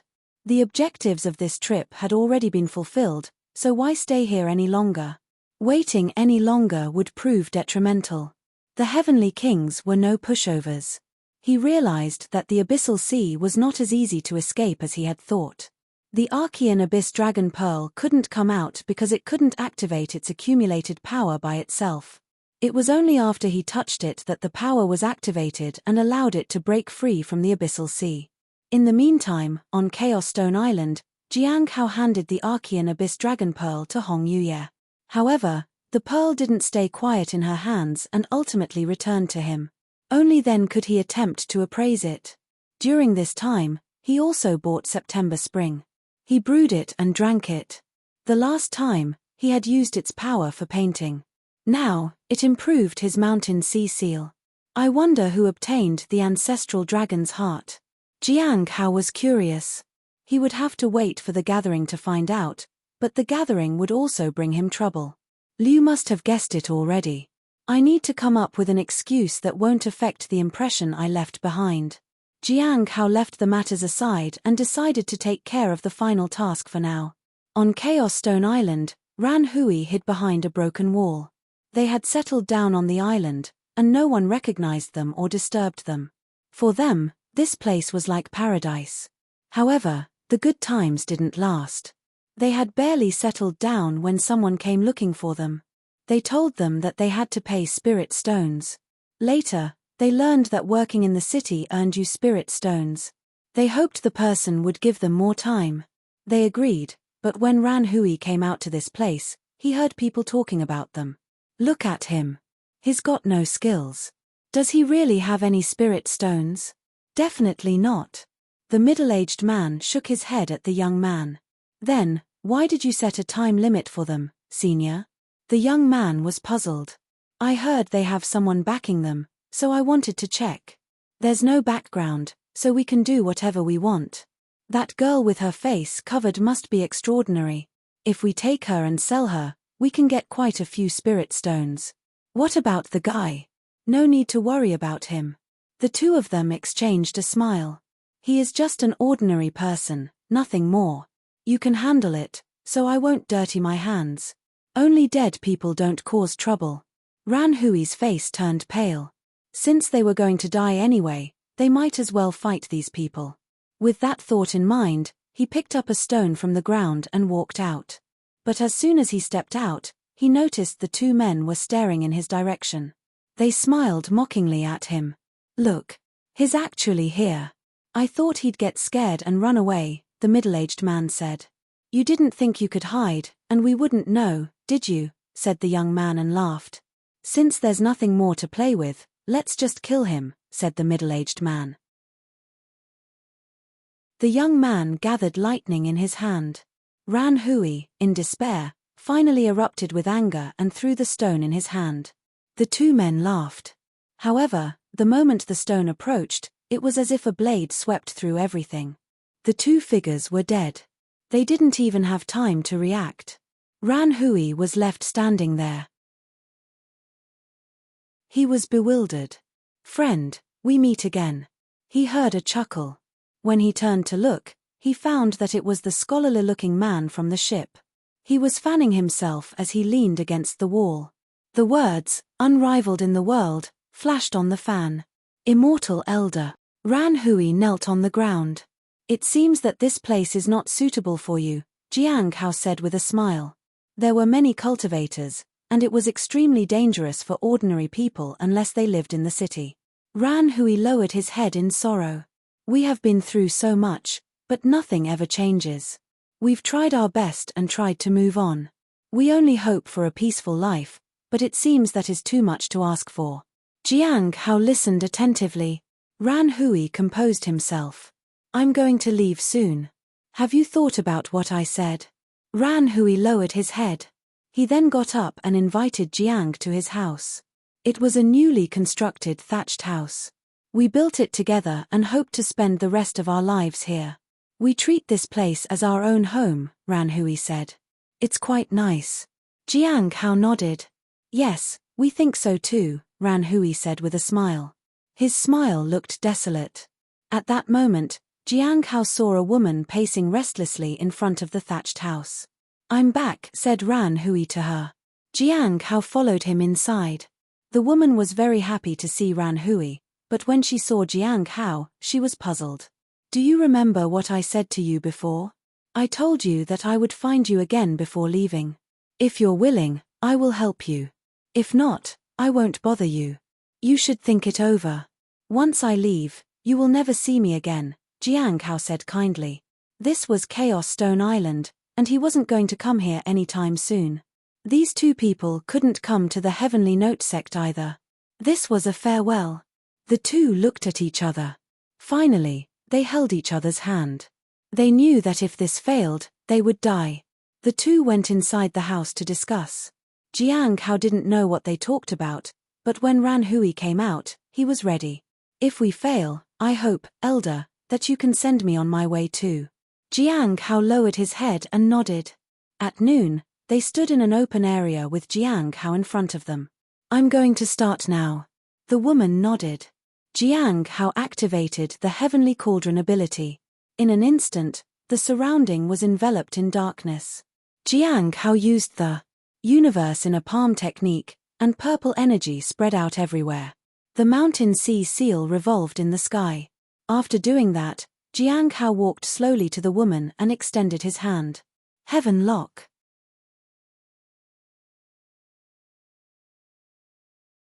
Chapter 657, Chapter 657, Xiao Li, Senior Brother, this pearl is too hard to bite. Chapter 657, Xiao Li, Senior Brother, this pearl is too hard to bite. The Heaven Lock came into effect. It was an incomprehensible technique. Jiang Hao could feel that the woman in front of him was bound by chains, but it wasn't her body or her spirit that was locked. It was something else. Something that couldn't be easily described. Jiang Hao could understand some of it but couldn't put it into words. The Heaven Lock could seal one's talent and also their physical ability. This was the first time Jiang Hao had used it, and he wasn't sure what would happen. Boom. While activating the Heaven Lock, he felt an unimaginable pressure on his body. It was much more difficult than he had expected. The Hong Meng Heart Sutra frantically circulated and tried to resist the force. But the force pressed down on him. It almost broke the Heaven Lock technique. At that moment, Jiang Hao knew that if he stopped the Heaven Lock technique before it took full effect, the woman in front of him would die. He felt the agony and his palm began to bleed. Ran Hui saw this but didn't dare to utter a word. The pain lasted for a long time, and cracks began to appear on the Hongmeng Heart Sutra. However, it still held on. At night, when Jiang Hao felt that he had successfully sealed the woman's talents, a sense of relief washed over him. The immense pressure disappeared, but he didn't stop at that. Sealing a talent was risky because there was always a chance of it leaking out. He was trying to take the talent for himself.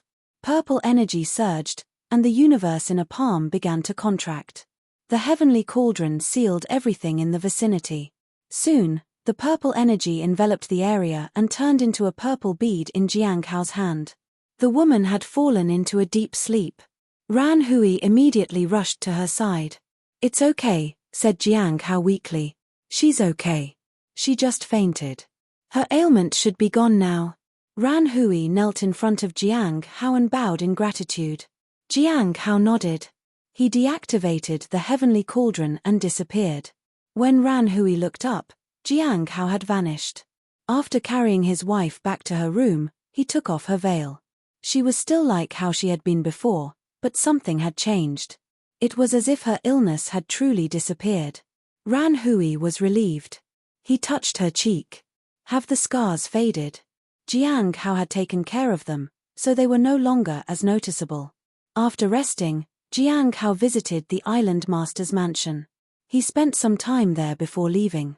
Then, he returned to Madame Gong's mansion the next day. With Hong Yuye, he disappeared from Chaos Stone Island. This departure meant he wouldn't ever return. He didn't even leave behind a trace. At the same time, Ran Hui saw his wife waking up at their house. She appeared different from before. Her cars were very faint and not as noticeable as before. Their life was beginning to improve. The two of them had originally planned to work on the farmland and live as best as they could. But, as they were about to leave their home, a group of people arrived at their doorstep. They were from the city, and it seemed they weren't there to cause trouble for Ran Hui and his wife. Instead, they said that the island needed a scholar, and Ran Hui had been recommended for the position. They had already arranged everything. They just needed his consent. Even if he refused, they were still considered residents of the city, and no one would bother them. Jiang Hao breathed a sigh of relief. Finally, he was back. The courtyard was the same as before. Nothing had changed. As for the general situation in the sect, he would need to ask Cheng Cho about it. He also had to check the situation in the spirit herb garden as soon as possible. It hadn't been properly managed in the past few months, and he was worried that his master wouldn't allow him to stay in the garden. This would affect him greatly. He let go of Hong Yuye's hand and decided to check on the spirit herbs in the courtyard. However, Hong Yuye kept staring at him. It made him feel uneasy. "Senior." Hong Yuye frowned. She seemed to be thinking about something. Jiang Hao sighed inwardly. He wasn't sure what Hong Yuye was thinking. She had been staring at him for the past few days. It made him feel uneasy. "It's been several months, but it seems my flower hasn't changed at all," Hong Yuye suddenly said. Jiang Hao felt helpless. The flower wasn't growing at all. "Well, think about what to do," Hong Yuye said coldly before fading away. Jiang Hao breathed a sigh of relief. It was almost mid-November. He had left the sect in mid-August, and the 3-month deadline was fast approaching. He needed to go to the task hall and submit 2,000 spirit stones. With these thoughts in mind, he took out the purple sphere. It appeared empty. The sealing had taken place after Heaven Lock, so he wasn't sure if it had sealed away her talents or not. Hong Yuye had looked at it before, but it seemed like she couldn't see anything in there as well. Unless one knew the Heaven Lock technique, it was hard to determine what was inside. It was also quite a profound art to master, and Jiang Hao was far from being an expert in this field. Currently, there was likely only one person in the world who could give him a definitive answer: the Saint Bandits. However, he couldn't ask for guidance from the Saint Bandits, so the only option was to appraise it. As he was thinking about this, he suddenly heard a commotion outside. When he went outside to check, he found that the spirit beast and Xiao Li had sneaked in to steal some peaches. As always, The spirit beast was on high alert and immediately noticed Jiang. How's presence? Master, you're back. Xiao Li, who had been eating peaches, choked and shoved the rest of the peaches into her mouth. She turned to look at Jiang Hao and struggled to chew. Senior brother. Jiang Hao was speechless. He sighed and sat down in a chair under the tree. Xiao Li looked a bit confused and moved closer to him as she held the spirit beast in front of her as a shield. Take a seat first and swallow whatever's in your mouth, Jiang Hao said calmly. Xiao Li nodded and made an effort to swallow the deech whole. Jiang Hao couldn't help but feel amazed. She even swallowed the pit. Once Xiao Li was seated, Jiang Hao silently activated the heavenly cauldron. He then took out the Archean Abyss Dragon Pearl. The pearl was large enough to be held with both hands. The spirit beast jumped excitedly when it saw the pearl. Master, is this a gift for me? My friends did say you'd bring me a gift. Jiang Hao handed the pearl to Xiao Li. This is my gift. Xiao Li excitedly accepted the Archean Abyss Dragon Pearl. When she touched it, the pearl shimmered slightly, but there were no further changes. What is this? Xiao Li asked curiously. Food, Jiang Hao said. Food? Xiao Li was quite surprised. She then asked, can I eat it? Go ahead. Jiang Hao nodded. Without a second thought, Xiao Li took the pearl and bit into it. Crack. There was a crisp sound. Jiang Hao was stunned. He hadn't expected Xiao Li to bite into the pearl. He thought she would swallow it whole. She had bitten the dragon pearl, and it was now damaged. However, at that moment, Xiao Li's eyes reddened. Her lips quivered as she took out the pearl from her mouth. A pearly white tooth fell from her mouth. She cried. Senior brother Jiang, this is too hard. I don't want to eat it anymore. With that, she placed the pearl on the table and refused to eat it again. Jiang Hao was speechless. He stared at the tooth on the table in confusion. Would a dragon's tooth fall off so easily? He appraised it. Jiang Hao was speechless. You're tuning in to the Celestial War YouTube channel. Don't forget to subscribe and join us on this journey to catch the most captivating stories.